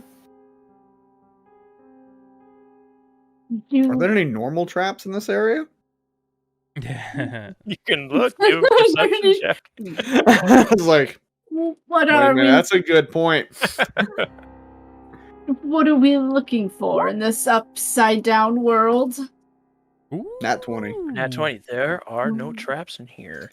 I will say, I will mention, the torches, which you could assume because they're burning upside down, are magical. Yeah, I kind of assumed. Yeah, you don't see any traps. Sorry. You just see the blocked off stairwell at the far side of this hallway, covered in rocks, and the two doors. No the secret hallway. doors in this room? There's no secret doors in this room, no. Do we But I say I get advantage on those. what does it look like this room used to be? Like a living room, a waiting room, This just seems to be some kind of entrance way. You can assume because it's upside down and you went down to get to it that this would have been probably the bottom of the spire, actually.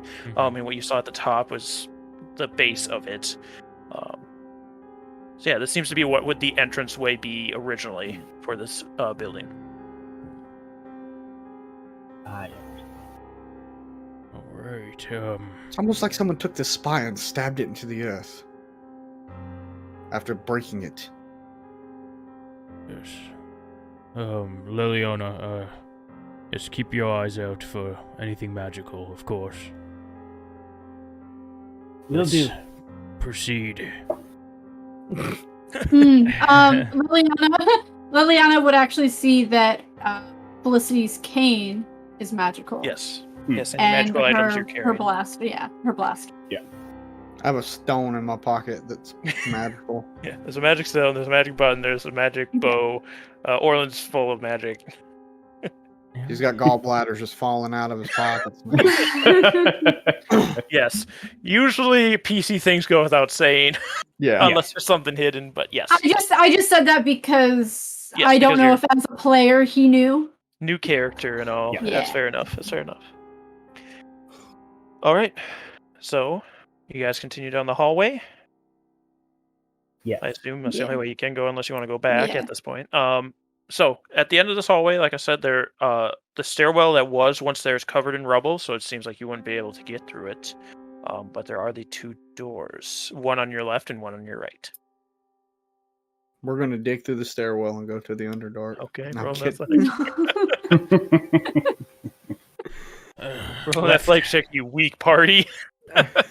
Yeah, I got a -1 of my strength, but Let's check the left first. All right, you open the door to the left again. I won't have you step in the room yet. I'll describe it to you first, just in case. So this room contains shattered and jumbled equipment, much of it near two heavy wooden work tables, one on its side and the other upside down. In this room, you also see some kind of humanoid-looking figure is crumpled on the floor, but on closer inspection, it seems to be made out of metals. It's wearing some kind of cloth around its waist, and it's like crumpled in a heap. Do I recognize any of the tools used in this workshop? Um, Or what this crumpled mess could be? you would see it's typical workshop items. There's hammers, that kind of stuff. But yeah, it seems to be some kind of humanoid construct, and you can see that the chest is actually open, and there's a circular indent in the chest, like something used to be there. Very curious. Magic? You see there is a small amulet not too far from this heap of metal. So there's a magic necklace next to the metal purse. There's a magical amulet. There's no neckwear kind of thing to it. It's just the circular amulet that you could assume fits the circular indent in this thing's chest. So do we go in? Do we want to check out the other room and assess our options? That amulet there might be what we're looking for. Perhaps we should take a closer look. I'll go over to the amulet and pick it up. You can see there is the symbol of, it looks like a flame on this amulet. Does this mean anything to me or anyone else?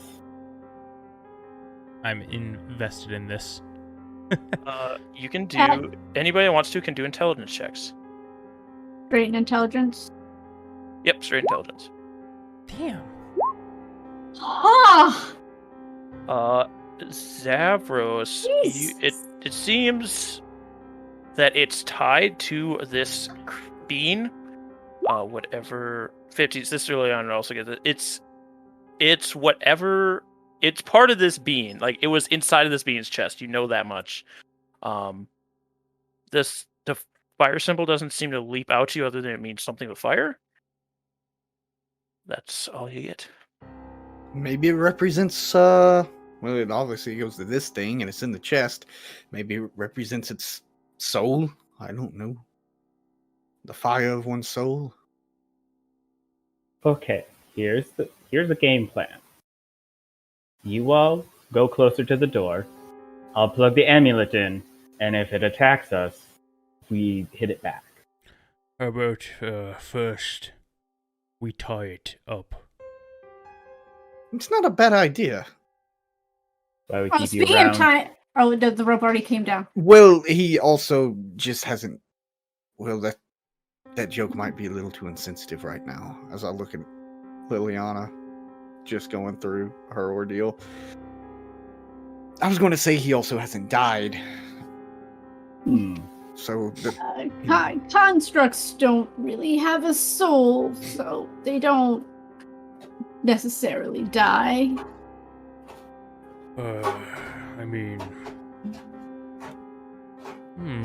objects could be used as containers for souls. this is getting awfully But this- philosophical. The soul doesn't quite belong to that item, though, doesn't? All right, you tie him. You tie it up. Like hog tie this thing. Yeah, you like Jesus. move its joints and tie it. We're gonna bring it back into the world. It's gonna be Edward or Alphonse Elric. What's going on?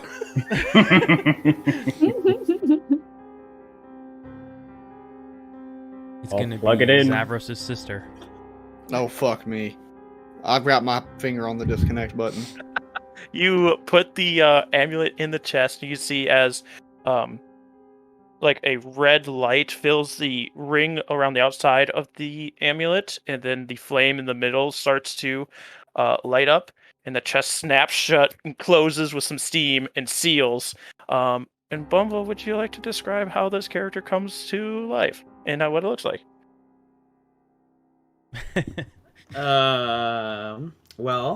Its soul, now that it's back in its body. Yeah, so this machine, like its eyes just like so and like bright red lights up. There's a gem in its forehead that starts to glow a little too. And it just immediately like kind of looks up and around at the room. What kind of lighting's in here? It's a blue torchlight. Blue torchlight. Okay, so he sees like this blue silhouette, like these blue shapes of people.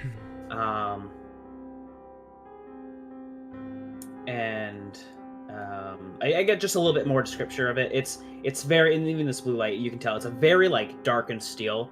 If you didn't know better, you might have thought like, oh, maybe this could be Chardolin made or something like that.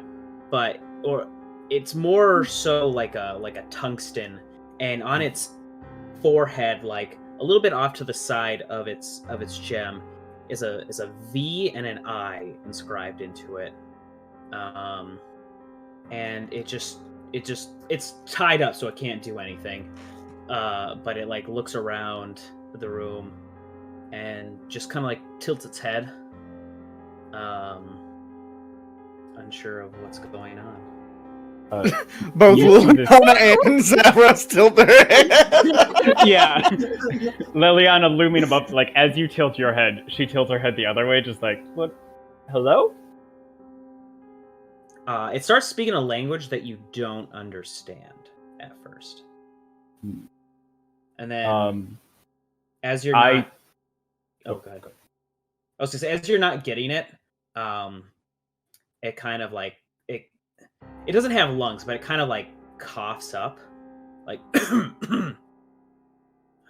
and like smoke kind of like exits its mouth as it's like starting to like warm up again. And then like the joints in between it start to like light up a little bit more of like a glowing orange, and then it starts speaking in common to you.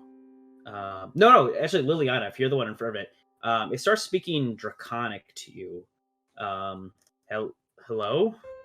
Who are you? I'm Sister Liliana. Who are you? And I would answer back in Draconic as well, because that was going to be my first instinct, was to switch into a different language than Common. I do not know. Who am I? Look, this is... I'll look to the rest of the party and say in common then, they don't know who they are?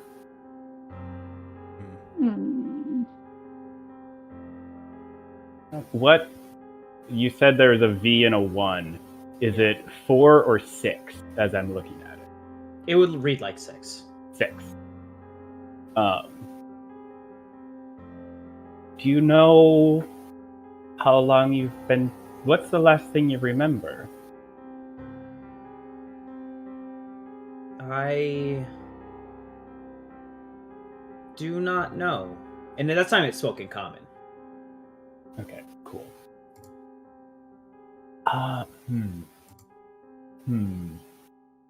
You know your purpose, why you were created.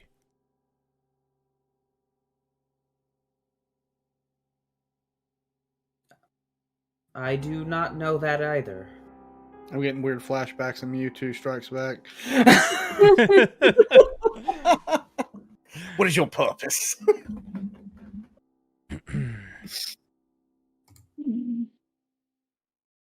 Do you wish any harm upon us? I do not know you.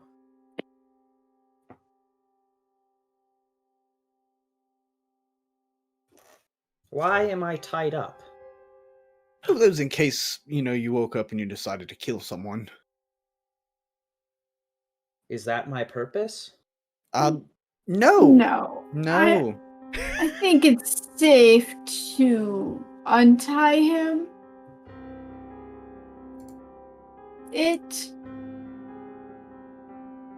Start, like, I'll untie. I'll start with their feet so they can stand up at least, and then move to their hands to make sure when they stand up, they don't just like book it out of the room.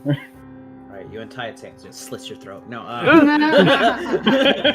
shut the door. Yeah, so as it's standing, you see like under its like what underneath it from where it was, it picks up just a very plain looking wooden shield, and there also is I guess not a plane. It's painted to look like a moon or like a sun eclipsing a moon, and then it has a sword that has a very similar color scheme, and like the blade is painted this bright shining yellow, and it like lifts its stuff up and it like puts it in its scabbard. Where am I? You're in a tower of some sort. We're not sure the purpose of this place yet. I guess Like you me. could say we don't know our purpose either. Perhaps as we investigate this place, your purpose may become more clear. Perhaps. And I just kind of stare off into the blue embers of the torch. Do I know what this thing is? Yeah, they're I won't make people roll for this. They're very uncommon, but they're starting to pop up more and more, especially further south. This is a Warforged. I'm gonna lean over to Orlin and be like, I can't help but think that we thought it would be kind of weird if our undead friend walked into town. What about this? I'm sure this would draw just as much of attention. Yes, people might want it for spare parts. I guess it's a good thing you only like animals. As they're talking about spare parts, Felicity's like kind of inspecting his joints and like the way he's put together. I like seeing Felicity start to poke at his joints. I just like slap her hand away. I'm like, they're a person. What are you doing? He might be rusty. Is there anything that is painful right now? Anything that seems stiff? And he starts like just moving his arms, like looking at it. Tommy. I feel cold. Yo, I didn't say shit. He said enough. well, I seem to have. And he like looks down in his arm. There's like a crack that's like running from like the elbow down to his wrist. And he looks down. This seems very. It does not hurt, but it feels unnormal. And he like puts his hand on it, and it like the crack starts to like glow with like this embers, and then it like seals itself up as like it casts mending on it. I think I am better now. to hear. I notice on your head there's a inscription of the number 6. Until we discover a different name, can we call you 6? If I am 6, then yes, you may call me 6. What if it says Vi? You know, I've never been to Rome, so I'm just gonna say it's IV or Vi. You read it backwards, Zavros. Oh, right. Like I said, I've never been there. Well, as they say, when in Rome. Right. Which sounds better to you, 6 or Vi? I do not mind. history check from Warforged. Yeah. You remember being called 6. There was other numbers that you remember, but they weren't directed at you. But 6 was directed at you. I knew others. It feels familiar to be called 6. 6 it is. Do I recognize the iconography on his shield? You do not. So, if our friend here is 6, and this appears to be some sort of workshop, perhaps this tower was dedicated to crafting these things. People.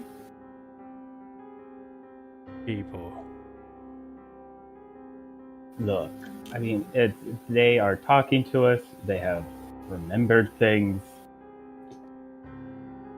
Yes. More than a simple puppet walking on 2 legs. Aren't we all I just have- puppets? Mhm. That we are. Some of us do have a mind of our own. We may not be so lucky with the next one.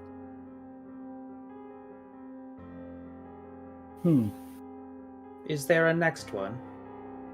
Do you know my friends? No. Sorry.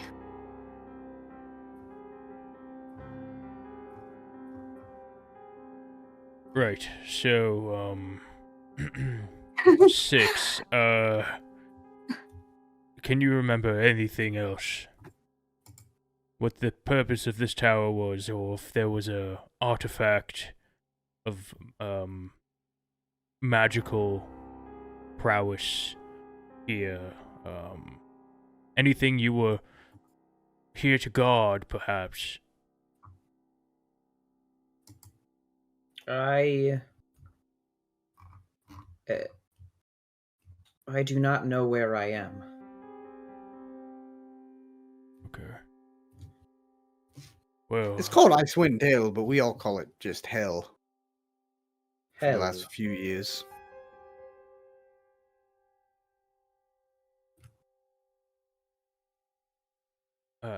Baka, is there any more doors in this room, or is it just Yes. this? So there is another door on the right wall, as well as all of the wreckage that is in front of you. Do we want to open the other door from before, or keep going this way?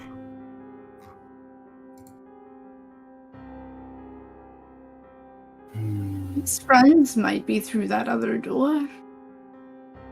Yes, perhaps. Would you like Alright. to try to find your friends, 6? I don't know.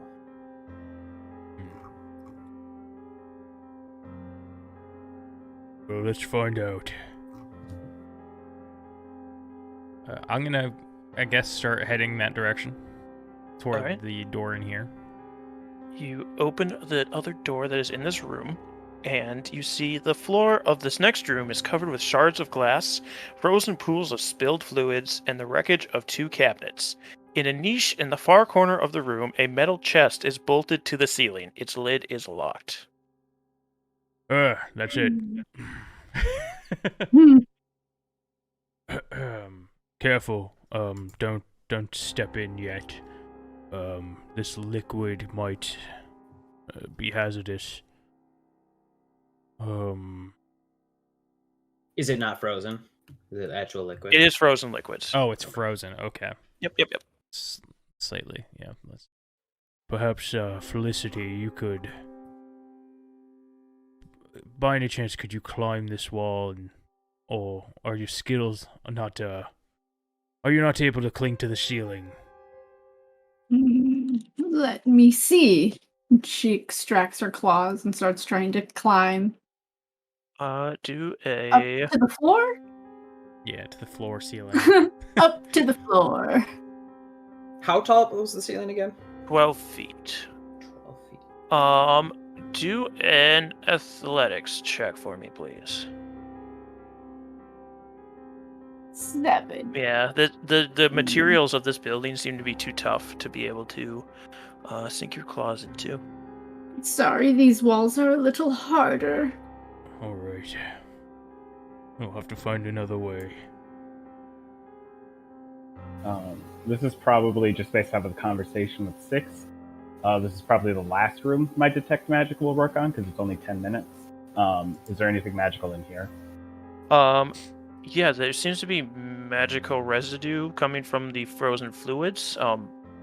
Seems they give off the idea that these are potions that had fallen off the shelves and smashed on the floor whenever this thing turned upside down.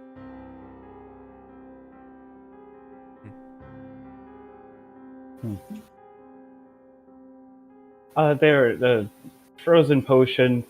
I don't know if we could chip them up, put them into a bottle, and melt them later. I don't know how potions work. You're the potion man.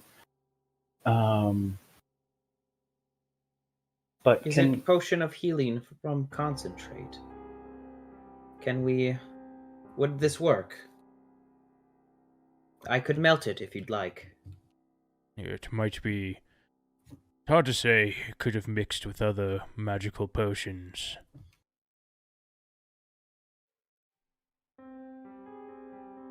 Be contaminated or not work the same that it used to before. Yeah, you would see there are a lot of different colored potions fusing together, so yeah, Orland's right on the money with that. How high up is ceiling again? I know you just said it. 12 feet. who thinks that they can get that chest open? I mean, I could. I have tools that could possibly pick the lock. Oh, you have a set of tools? I have all of the tools, dear. Question is getting up there to it. What if I lodged an arrow on the side of the chest with a rope attached to it? All possibility. Also, Six, do you want to help me with something? What do you need help with? We're going to lift our friend Felicity here so that she can open up that chest. Just for a little bit of extra support. Okay. I think I've seen this before. Shouldn't there be a third to catch? Sorry. Cheerleader reference. Yeah, it's easy. You don't have to roll anything. It's easy enough to lift her. As we're lifting her up, Felicity can feel my hands, like on her leg or foot, like heating up. If anyone looked, they could see like the palms of the hands, like the metal just like heating up really hot.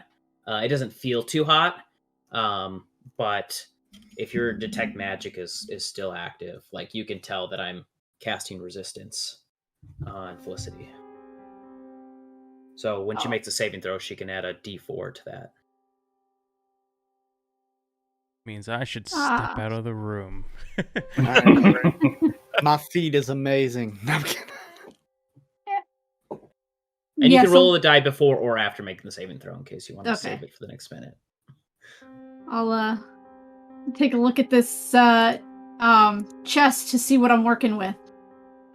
Yeah, so there is a lock on there, and if you'd like to pick it, I would need a dexterity check with your thieves to proficiency added.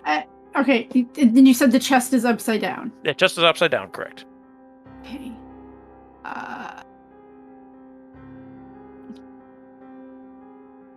I'm going to... Does anybody have extra piece of cloth or something to catch whatever comes out?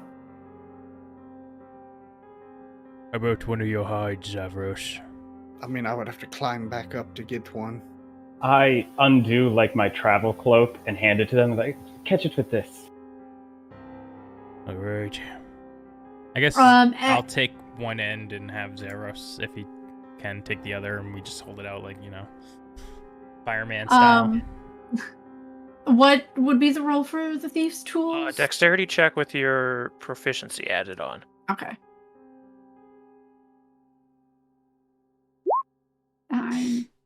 That's a 12.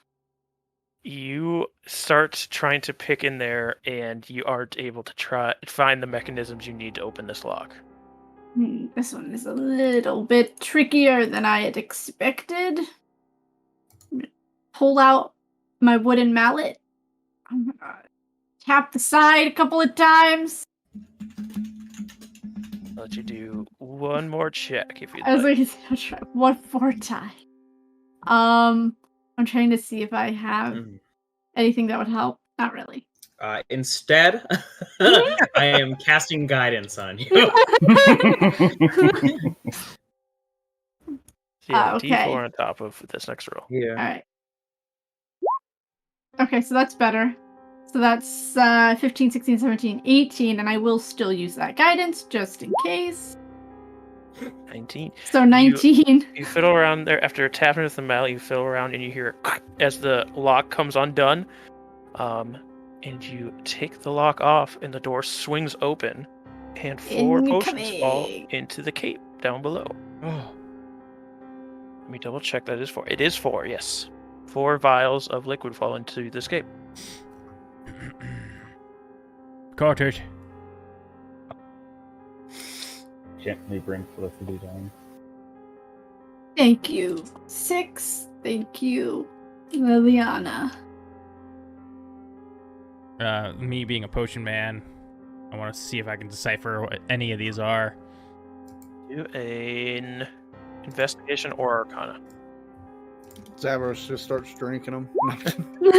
God, I'm No, not really that no, great no. with the rolls. He today. dumps them out. Oh, this looks dirty. Let me dump it out. Yeah. Before it Um, turns invisible. roll a D4. Okay.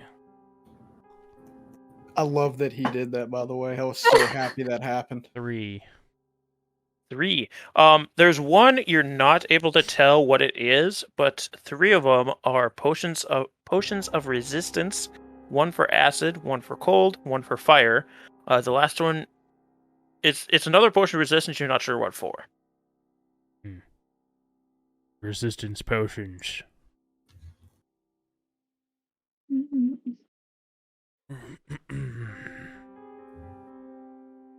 Yes, don't know why they'd be in a chest that's so heavily secured. Because if they were not, they would end up broken on the floor, would they not? That is true. But why choose these potions to be secure and let the others fall? Maybe they were working on the others. Obviously, this tower is upside down, so whatever happened quite abruptly, I'd imagine. These could have been finished products. I mean, they're important enough to store, but not important enough to put behind a magic lock? Let me hold on to these for now, in case they're needed later in this tower. If not, we can divvy them up. I love how I never wrote down what these 2 potions and crystal vials are, so I have no idea what the hell they are, even though I know for a fact they got figured out.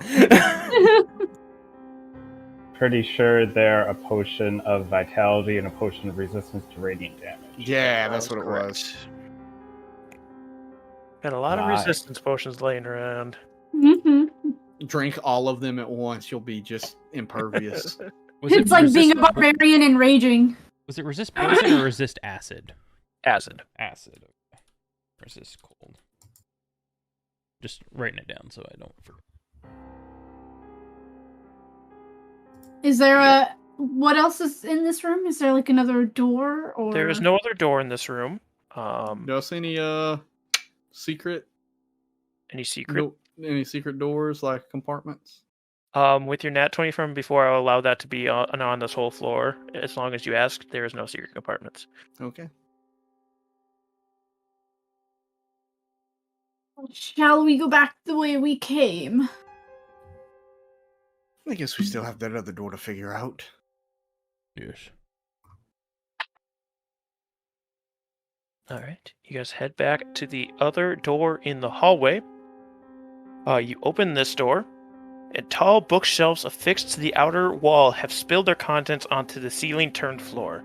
A large table lies on its side, one leg broken. A 5-foot wide tunnel in the floor to the east leads down. Can I take a look at some of the books on the floor? Do they look intact? Yeah, you can look at some of the books. Give me I don't know why I stuck my tongue out. Investigation check. I'm good at these. I'm supposed to be good at these. I say that and then I roll badly. 11. And 11. Roll a d3. You have to do a custom roll because that doesn't exist. 2. Yes, you find a book. Yeah, this one's fun. A book called The Mysteries of Phage. This book sheds light on the Phage, telepathically funnel-shaped monsters of malevolent intellect that lurk in the Underdark. And it also has this. I put it on the GM layer. It has a sketch in it. Oops, that's the wrong thing. Whoopsie doopsie. Don't look at that, please. This. I'll make it a little bit bigger. Is it a tornado? Oh my God. No, it is Oh, a whoa. cone-shaped worm. And so okay, so it's Mysteries of Phage. Yes, Phaerim. Phage. Okay. And then I got Underdark. Phage. And I'm just gonna put Mouthy Tornado. It's like some AD&D artwork right there. Yeah. Second edition, maybe. It's That's exactly what edition is from. Actually, it's second edition. I can tell by the second edition has like that just good black and white art. Remind me never to go to the Underdark. I will take note of that. I have a question for you, Six. Yes. Do you have a brain? Do I have a brain? Do you have a brain? Well, I'm just curious. I've never seen anything like this. I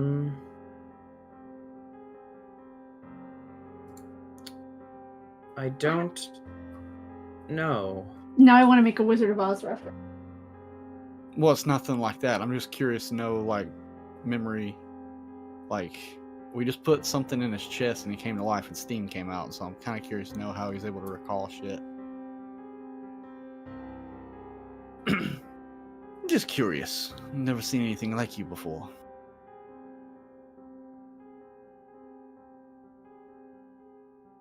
Well, I cannot say whether or not I have seen anything like you before. That was a good one.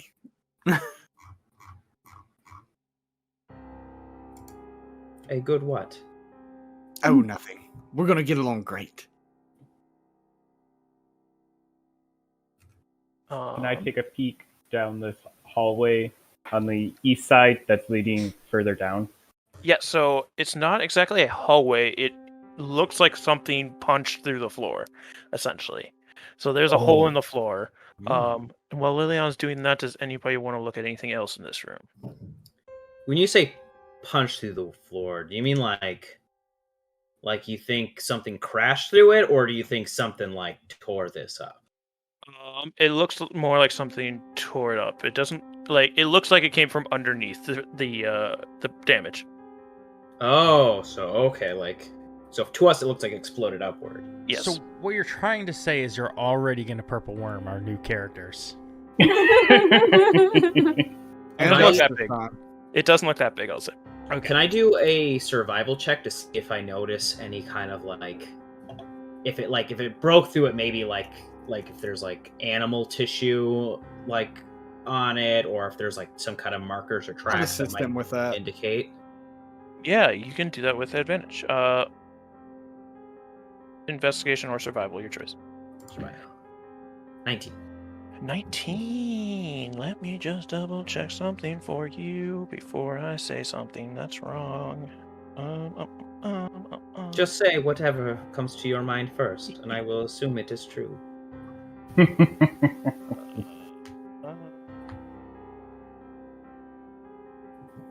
It's one of those mouth tornadoes. Yeah. Yeah, you don't see any kind of tissue at all. Okay. Um, no other kind of like markings or claw marks or tracks or. It almost seems so you can kind of see on the outer edge of this Yeah. hole, almost like finger grips into the hole, as if something pulled itself up through this hole. Okay. Like it didn't just Superman punch through; it had to pull itself up. Yeah. You notice So that's at least information if it's got like grip. Whatever it is, it seems as though it has hands. Are they big? They're Like bigger than yours, yes. Yeah, they're big hands. Much bigger hands. It feels as though this might be something to watch out for. How this doesn't? I probably won't be able to tell how fresh this is, right? It doesn't seem fresh. It seems very old. Okay, then I'm not gonna worry about it. Can I pick up a random book? Yeah, roll a d3. Yay.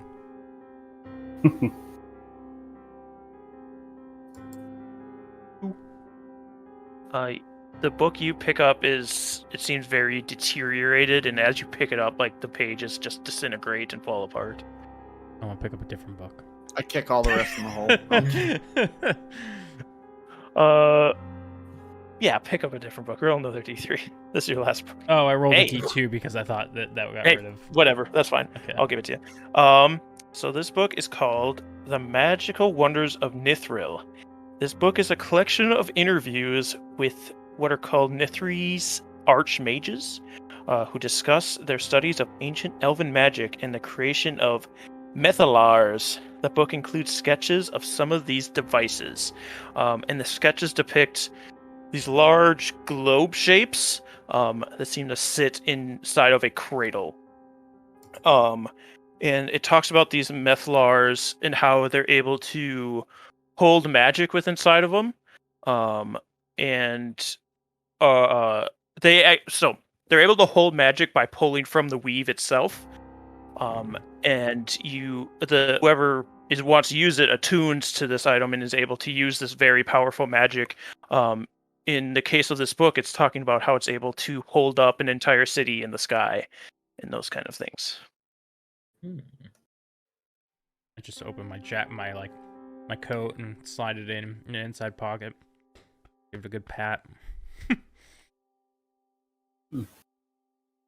This place seems very old. It does.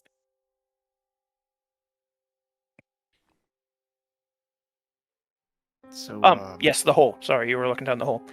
Let me just see. So you look down, and the floor below you is about another 12 feet down. So might hurt a little bit if you just drop to it, but you don't see anything directly below you. Is it also lit by blue flame? Yes, you do see lights down there. Can I kind of like shimmy to the end of this hole and like stick my head down to do like a survey beyond just what's directly below the hole? Yes. So as you kind of look around this room contains 2 metal cages, both badly damaged. Nearby is another hole, another tunnel downwards. And there are narrow windows along the bowed an outer wall, and all you can see beyond them is just earth packed up against the window. How big are these cages? They are pretty good sized cages. Cool. They are roughly 10 feet tall, and you can see there is some kind of creature in one of them. It doesn't seem to be moving. The cages are pretty well destroyed, so if it was alive, it would be able to get out. So there seems to be something dead in one of the cages. The next room's a holding pen of sorts. And there's one dead creature, and it looks like the other one managed to escape. Was it big with hands? It was big. Perhaps we should go investigate. Hmm. Yeah, is there enough furniture that we could tie a rope off to then like go down into the hole? There are yes, there's that table with the broken leg if you'd like to use that. If you would like to just try and drop casually, you would just need to do a pretty low athletics check to like hang from the ledge and then let go, so you're not dropping the full 12 feet. You're dropping less than your body's length of feet. We should use I'll the do that. rope so we can climb back up. We have to. Mm-hmm. That's true. Yeah. All right. Yeah, you tie the rope to this table and climb down easily enough into this room. You do also see there are two doors on the far side of this. Actually, they're right next to where you drop down. Sorry. Are they on the same wall, like leading? No, presumably to the same? One, if you drop down looking to the far side of the room where the cages are, one is to your right and one is directly behind. Not directly behind you, but kind of to the left behind you. Felicity wants to check out the thing in the cage. Yes, you go up Same to the with the thing whirlwind. in the cage. You see it's this rather large creature. It's insectoid in nature. It's got this ant-like head. These very strong upper arms, and then it has two smaller lower arms, and then these very strong legs as well. What do you think this might be, Orlin? Anybody that wants to investigate it can do a nature check. Some sort of chimera. I'll do a nature check, yeah. Nature? Okay. Why am I rolling so bad today? Felicity, you've somehow heard of this, probably in your visions, one that didn't quite make sense to you at the time. This is called a thrycreen. Thrycreen? Thrycreen, yeah. Thrycreen. So I They think are after otherworldly. she would have asked Orlin what he thinks it might be, her eyes kind of cloud over. And she says, "What'd you say it was called?" Thrycreen. Thrycreen? No thanks. That's that's what it's called, dude. Oh, yes. You're not of this world. Interesting. Does it look like it could have made the hand things like what Six saw? What Like was the big check hands? 6 made? An 18. Let me double check something with these creatures. How many It looks fingers like you this- got, boy? No, it doesn't seem to have enough fingers to make what the marks that Okay. 6 pointed out. Well, That seemed to have 4 fingers where it gripped, so you can assume full 5, whereas this Okay. has just like 2 larger ones and 1 thumb-like appendage. okay.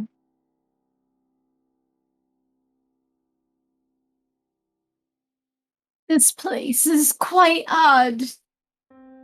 potions everywhere.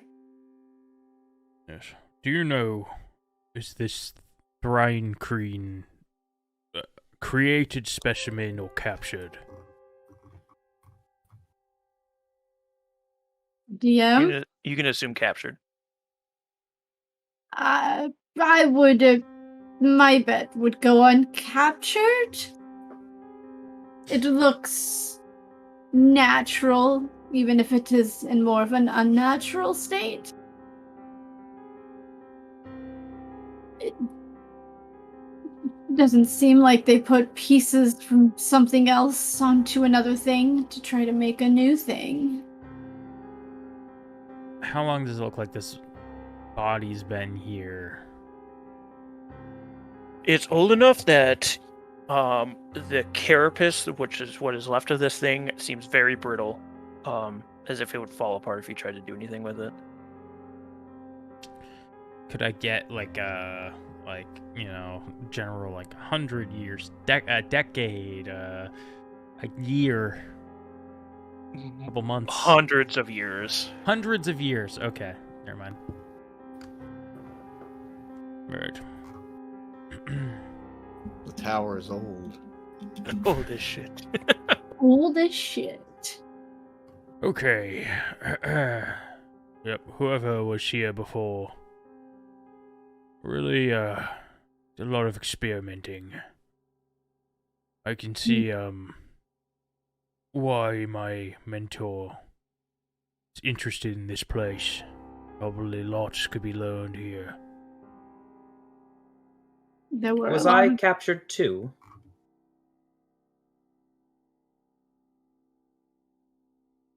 No, Or was I built here? maybe.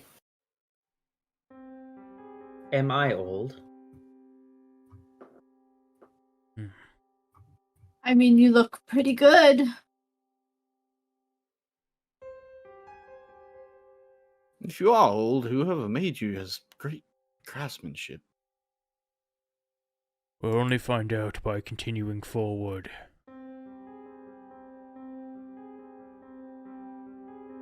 So you have the 2 doors and the hole for choices. When they were looking at the body, can I have just repeated it and stuck my head down the hole again to take a look around? Yeah. Liliana, go down the hole. So you Just look stuck my head down this next hole. This chamber appears to have been a wizard's laboratory, as evidenced by the upside-down storage cupboards and empty shelves fastened to the walls. The shattered glass and alchemical equipment strewn across the floor, and arcane symbols painted on what is now the ceiling. That was read strangely because I was in the suns. In the middle of this space, 5-foot-wide passageways punch through the ceiling and floor, lead to other levels, which you're looking through the one in the floor. Other levels. Near them, a partially collapsed wall exposes a room that lies beyond. Looks like down below is a study of sorts. Should probably clear this floor before we head down, though, again. I agree. Mm-hmm. So yeah, I guess we'd go through the door up here. All right, there's 2 of them. There's one that was to your right, and then one to your left when you came down. We always go left first. Always go left first. This room. This room opens to a spiral staircase that used to connect to another level, but is choked up with rubble, rendering it impassable. See, that's why we go left first, because now we know that there's nothing there. So now we go right. You know, you say that, but it's funny because I tossed a coin to try and break that stigma last episode, and we ended up going left. So you go to the other door. And in this room, an upside-down table sits in the middle of this room, and books are scattered around it. Clinging to the bowed outer wall is upside-down fireplace. Along that same wall is a window with nothing but hard-packed earth beyond it. There is also a door on the left wall of this room, and to the far corners of the room kind of curves. The far wall curves where it meets the wall of the door that you opened. So it makes kind of a corner over there, and there's a door in that corner. There's 2 doors out of this room? There's 2 doors inside this room, yes. I'm There's gonna 3 if you check. count the one you opened. You said there are more books on the floor? Did I? Maybe. Yes, there are books scattered around the room. I'm gonna look at the book. Me Do an too. investigation. Both do an investigation. Smarty pants. Oh, Can I just take like a general look around the rest of the room as they're sifting through ancient books? Yes, you can. I'll give you advantage because I also want to. You know what I'm looking for. Perhaps. Yes, everybody can. secret Well, door. There's a secret door. Do a new roll for me then. Okay. So you're on a I new have floor. I have advantage on these. I give you advantage, but you rolled the same thing. Nat 20. Nat 20. Oh. I'll keep it for the whole floor. Actually, you're done with this floor. I'll keep it for the next floor. I want to honor them nat 20s, even though it's a skill check. I get You don't see any in yeah. this room. That's why I'm giving it to you on the next floor as well. Siciliana, you don't see anything that I haven't described already. And the book people. Let me see. Oh, Those darn book people. So, those Felicity, learned bastards. Felicity, you find a book called A Jamar's Guide to the Fantastic. This breezy, lighthearted... John Mars? Yeah, Ajamars. Okay. Ajamar. This breezy, lighthearted treatise on illusion magic was required reading in many Netherese classrooms. It describes clever ways to use common illusion spells. And then Orlin, you find a book called The Unfettered Mind. As you flip through this text, it seems to be the ravings of a lunatic, who is just talking about how one's existence could be kept within inside of their dismembered brain, as long as you preserve it, and it can be preserved for eons in magical suspension fluid. And it includes a sketch of a brain inside of a jar. The beginnings of Futurama. 6. Come here, if you don't mind. What is it? I just want to check something. Do you mind, bending down some? And he kind of just like squats down a little bit. I just want to see if there's any like hinges or anything that like his, skull would open or something. There's nothing noticeable that would give you easy access inside of his head. Okay. Can I do some sort of investigation, like if I kind of like shake his head a little bit and see if I hear like liquid in there or anything? Perception or something? I don't know. Yeah, it's weird. Yeah, do a perception check.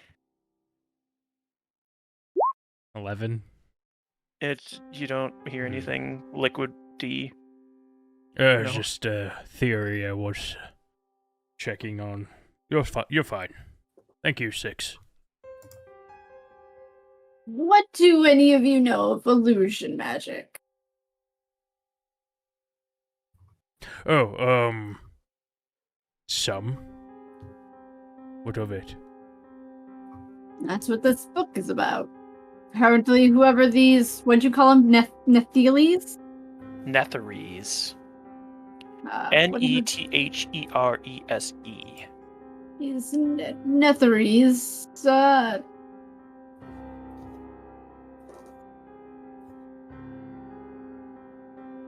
I guess dealt with illusion. That's what this book is about.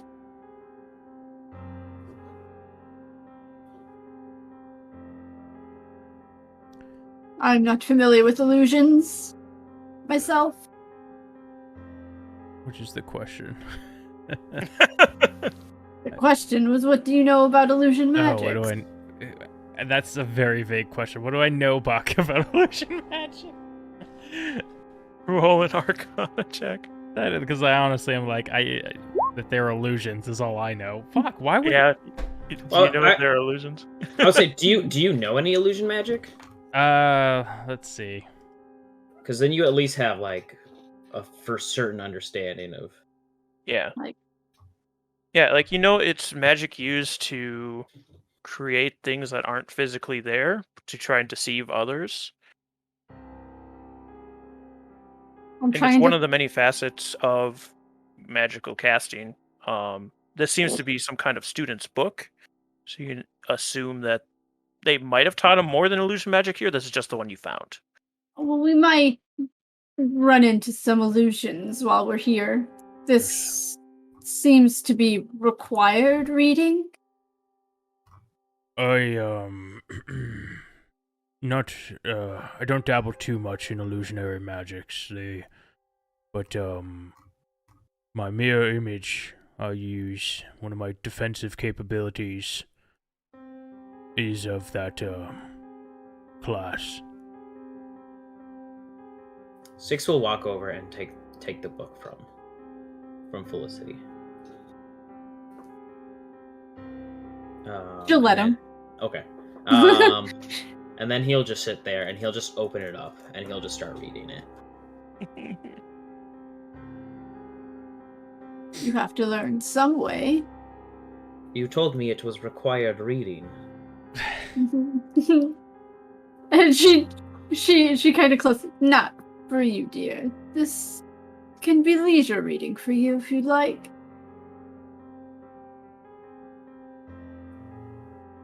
I do not request that for my leisure, and closes the book. And hands it back. So left it is.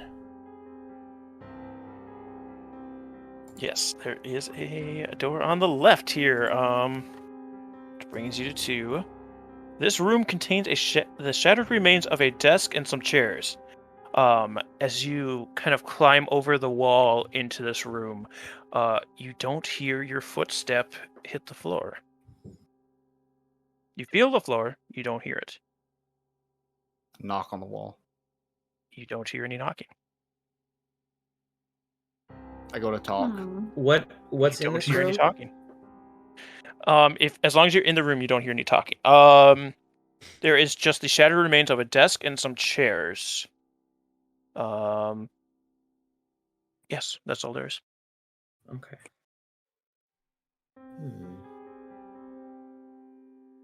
I step back out of the room. Yeah, as soon as you step out of the room, you can hear everything you're doing or saying. I'm going. Oh, sorry. No, I was going to say I'll regular cast detect magic, so I have that up. Yes, you sense magic within this room. Let me get the school for you. Excuse me. As she's doing that, I'm just gonna like try to cast like mage hand, which has a verbal component while in the room. You would not be able to cast it. No.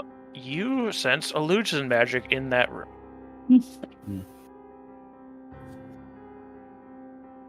Magic, some type of illusion magic. Where is it coming from? Is it centered on anything, or is it just like an It aura? seems to just be centered on that room. It fills the whole room. That room. It doesn't leave the room when you have the door open. Yeah. Any papers on the floor? Do an investigation. Any more books on the floor in here? Investigation. It seems to be bound to the room. It doesn't look like it's on anything. It's on everything? As you are shifting through the papers and some are disintegrating under your touch, Zavros, you find a book that holds together and is legible, and it reads on the title, Wizards in the Hollow. And as you flip through the pages, it seems to talk about the creation of the Netherese Empire. And the way it is chronicled is very boring. It's about the lives of these three Netheresen wizards as they create this empire, but it's incredibly boring to read. Understand.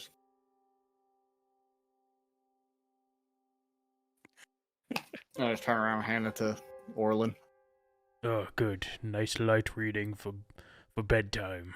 Put that in my bag. Zavros is thinking, You know, I'm so glad I didn't hear what he said because I'm pretty sure it has something to do with enjoying reading terrible books. Yeah, and you would see that if one person's in the room and the other person's in the other room talking, you can't hear what they're saying. I guess at that point I would probably just shrug and leave the room. If there's nothing else discoverable. Yeah, there's nothing else in there. There is one other door in this room, or the hole in the other room. Probably the door. Yeah, door. let's check the door. This staircase inside this room once connected to another floor, but the passage is too choked with rubble and ice to be used. But within this rubble, partially buried, you see a human skeleton in tattered robes. The remains of somebody who died under this rubble when it fell. You also notice that it is missing one of its bony fingers. That's peculiar. Are these robes like discernible in any way, or at this point they're just nondescript because it's been so long? They're pretty nondescript. They look like they would have been fanciful at one time, but nothing that would like discern a status. Does the finger look like it was cut off before or after this person, I guess, got this building collapsed on them? Do a medicine check. 22. It seems like the bone has been snapped. So there's no skin to tell if like skin had been torn as well, but What's your ruling on how much flesh there needs to be for a spell like Speak with Dead? Can you put it in the chat? Sure.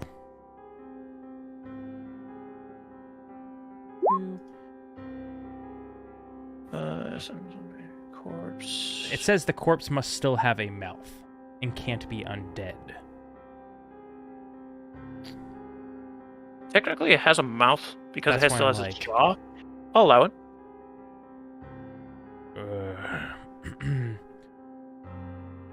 Perhaps we can get some answers here. And I'll cast Speak with Dead on it. All right. You see you hear as the spine cracks as it turns its skull to be able to look up at you, and is staring at you and in anticipation.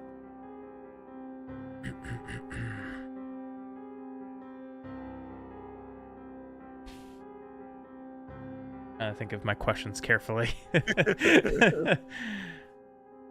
Are you my friend? Uh-oh. I don't know if he can ask. I don't know. Yeah, let's see. Like it's kind of vague. It says the questions you pose, so I assume it's the spellcaster. Yes. Well, I will start with something like that though. I was just trying to figure out. Do you know what purpose this construct serves? Like gesturing to 6. Laboratory assistant.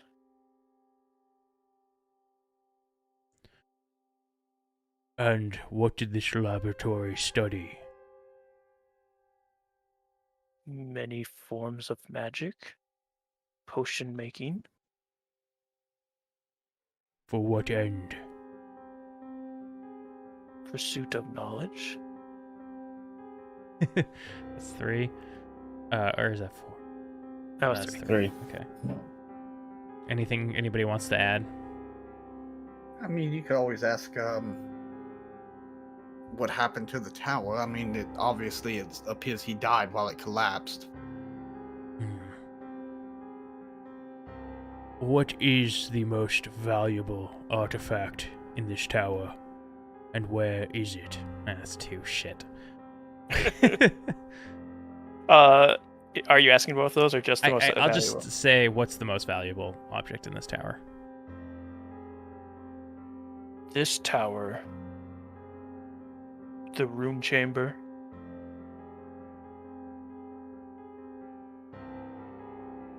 The room chamber itself is the most The rune chamber. RUNE chamber. Yeah, when you said room, I thought you said room chamber, and I was like, Yes. it's like the same thing, ain't it? Ruin. Yeah. So he was answering, the skeleton was answering what the most valuable was? Okay. Yes. I'm just confused. Yeah, sorry. I hear chamber, I think that's where. I just keep thinking that's where. Okay. You can assume he means that whatever this chamber is the most valuable thing within the whole tower.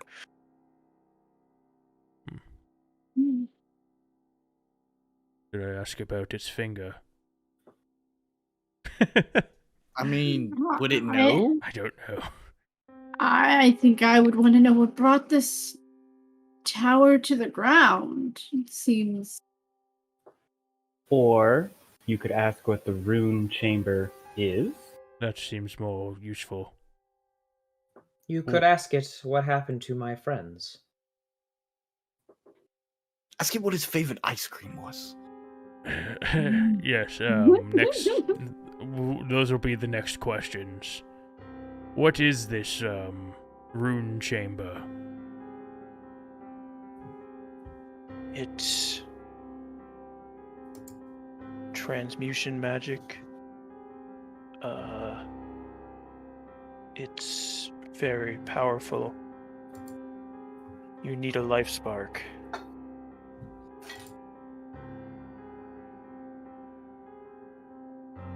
Do I know what a life spark is? Roll an Arcana. Sounds like what's in 6. Yeah, right? I wanna write. Can I do a history check? Yeah, you can do a history check. No. Surprisingly, a 19 Arcana doesn't tell you what you need. 25? No. Oh, geez, a 25. Yeah. Like one of the smarty pants has got to get this. Yeah, a life spark is some kind of magical means of bringing non-living things to life, and much like a spark of electricity, it goes through the entire creature, bringing it to life. Yes, that's what I was assuming. Okay. Sounds an awful lot like what we put into 6 over here. Yeah. And I think that's 5, so the skeleton That would be 5. Yeah, so like just clatters back to the ground. Oh, shoot. I was about to ask about the ice cream and friends. Did it not just tell you where my friend was? What do you mean? You said you put a life spark in me, and you put a life spark in the rune chamber. What if that is my friend? Perhaps.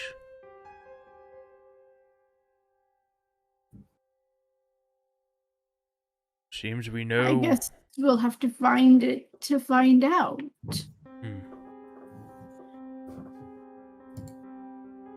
Well, we know what we're looking for now. More info than we had before.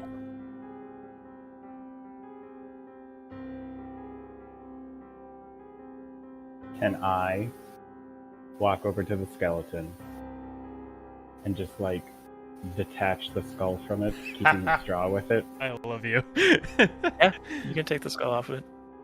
I'll just like put that in my bag and like, it's weird, but also we can ask it more questions later. Oh no, Yeah, you don't have to explain it to me. I feel like that's not the weirdest thing we've ever done. For some reason. Look,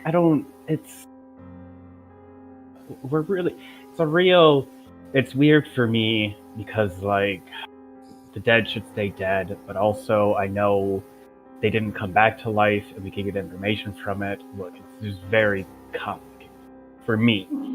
If you feel more comfortable, you can put it in my bag. I open it and you just get hit with the smells of hearts and livers and shit. Like, Oh, goodness. Perhaps my bag's a little cleaner. We'll keep it in there just for now. Alright. My bag is cleaner.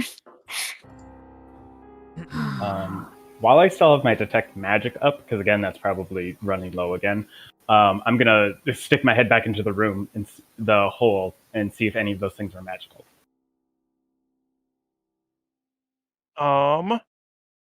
You don't see anything magical.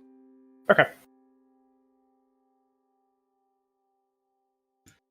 Well, down another hole. Who's still got some rope left?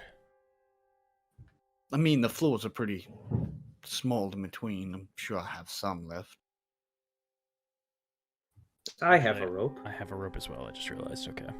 Yeah, I think all of us have rope. So Yeah, One of you us can tie just up. used ours. I don't know who we Yeah, got but you- it as. You wouldn't use Two like ropes. the whole 25 Well, foot of it And either. are you gonna cut it though? That's the question. Yeah, you just cut it and then tie it back together. I mean, you lose what 6 inches in the process. And a little bit of strength. Well, if it is it one hole going straight through? No, Depends on the knot, they baby. seem to go back It and just forth. it's lay. Okay. Yeah, so you tie another rope. Get down into this room. Once again, looks like a laboratory. Upside down cupboards, empty shelves fastened to the walls, shattered glass, alchemical equipment strewn across the floor. Arcane symbols are on the ceiling, which used to be the floor. There is a 5-foot wide passageway punched through the ceiling or through the floor. And there's also a partially collapsed wall, which Zavros, this once was a secret door, but it seems to have been punched open to make I it found larger. the secret door, but it's not secret anymore. Can I? No, because the sigils are on the ceiling now. Yes. I'm gonna look at them anyways. Do they look recognizable? Are they a teleportation circle? Because I would like to study that. Mhm. Just for the It is future. not a teleportation circle. Fun fact: this book doesn't tell you. Oh, okay. Yeah, you aren't able to tell. They seem to be some kind of. There's more basic spells, Hmm. things that you would already know, things that students would have been practicing probably. It's made to make chickens bigger so that they have more Yes. food. It's specifically just for chickens. Clever. There are also 2 doors. No, wait. 2 doors. Yes, 2 doors. 2 doors one. and then the broken secret passage. Yes.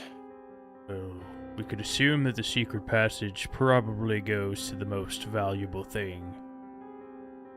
So we can either hit that last or skip right to it.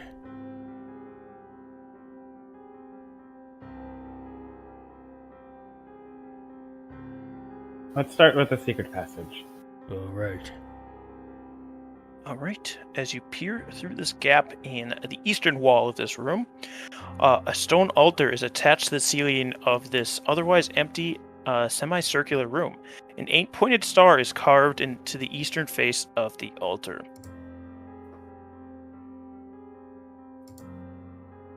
Does the star look like any iconography I've seen? Do a religion check. I'm bad. Would be like a compass rose? 4. You aren't able to tell. Magical in nature? This star? I don't know. Oh, I'm proficient in religion. Can I roll? Yeah, go for it. Ooh. 30-20. This is the symbol, the holy symbol of Mistril, the first incarnation of Mistra, the god of magic.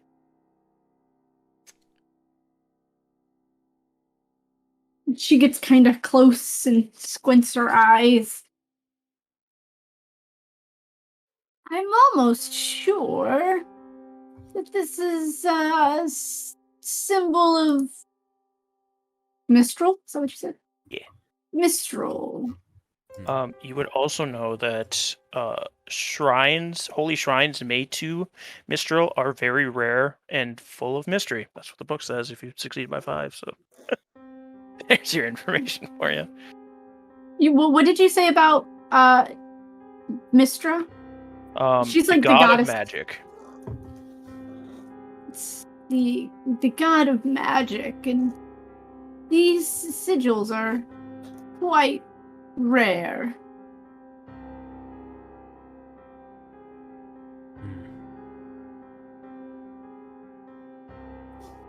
What else is around here?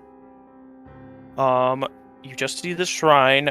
Detect magic doesn't reveal anything. Wait.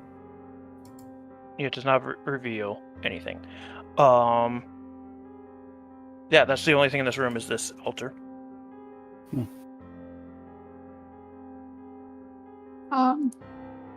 So you said that this sigil or this holy symbol is rare. Yes. I'm gonna go up to it. I'm gonna get closer to it and give it a closer inspection to see if there's like, I don't know, things that shouldn't be there. I guess like alterations to it, maybe. Doesn't seem to be any alteration to it. Are you just looking at it?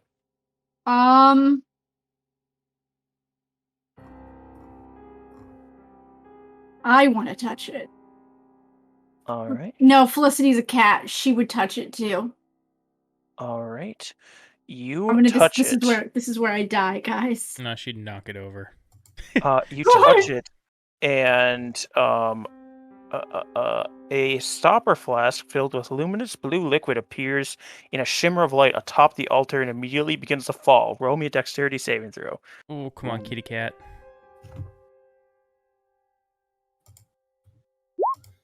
Oh, dirty 20! You are able to catch it before it smashes on the floor. Yeah. You now have this flask.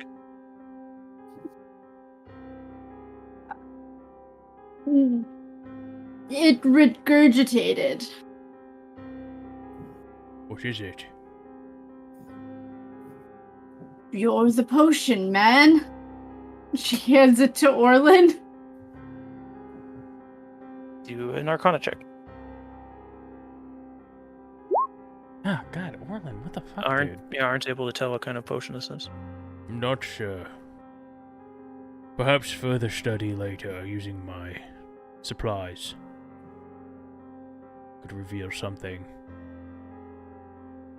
I'll hand it back to her. I guess the other smarty pants is to roll for it too. 16. Can't tell. Maybe I'll have a vision about it. And You can't tell. That's a very good roll, but you can't tell. I always Everyone throw roll. like wonder what it's like. all right. I'll tuck it into one of my inside jacket pockets so it's safe, not just jumbling around in my bag. All right. Orlin, Yes. maybe it'll regurgitate more for you. You just touch it. I'm gonna touch it with the mage hand first. You touch it with the mage hand, nothing happens. Revive me if I die. I'm gonna touch the sigil with my hand. You touch it, nothing happens. Seems like Try a to one kiss it. time. I lick it. No, I'm just kidding. I like it. Interesting. Thought for sure this room would be the rune chamber. But, well, actually, that is a Good. rune.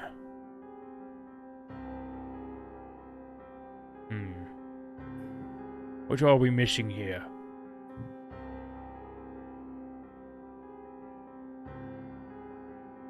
We didn't see anything about a life spark, and there doesn't seem to be any like major magical things in here. Of course, I didn't see the little button push and then a potion comes out. What if that potion is like, is life spark?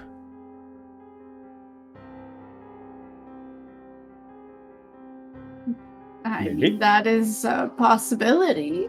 Neither of us know what it is. Oh. I mean, it's not the same as what we did to 6, but Magic comes in many forms. I want to look around. Do I see the crow? I want to know if we're being watched. You do not see the crow. Okay. Perhaps we should not speak of finding this.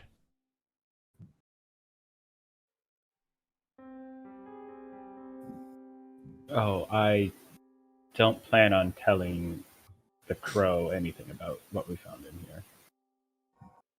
Good. We're gonna have to find something else, though. Convincing enough that she'll believe that's what my mentor was looking for.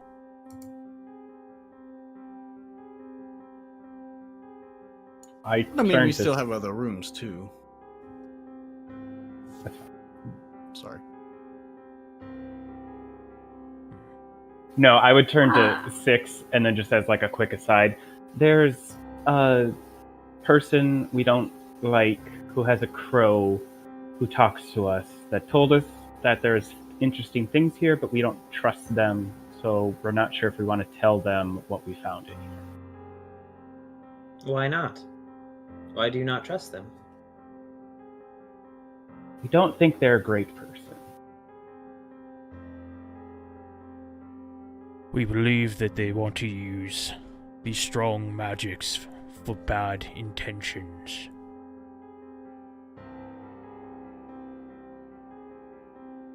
Easy to do.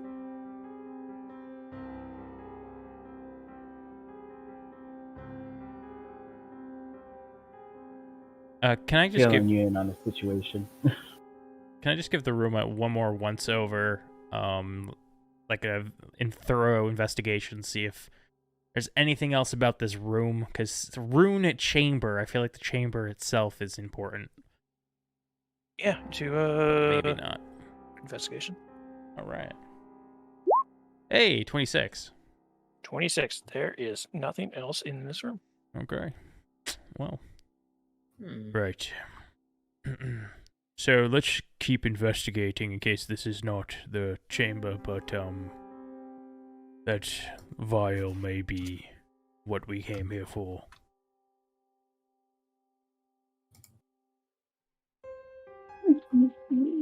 Let's see if we can find anything else.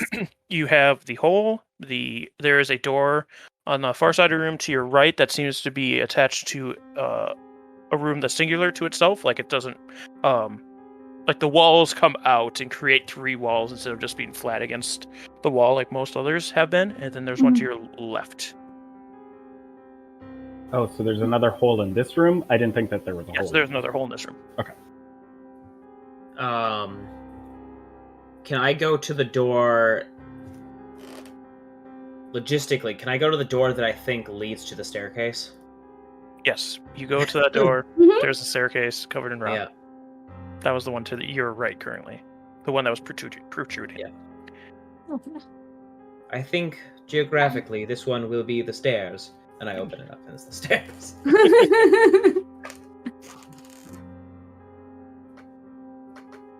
You have one door and a hole. Back the door.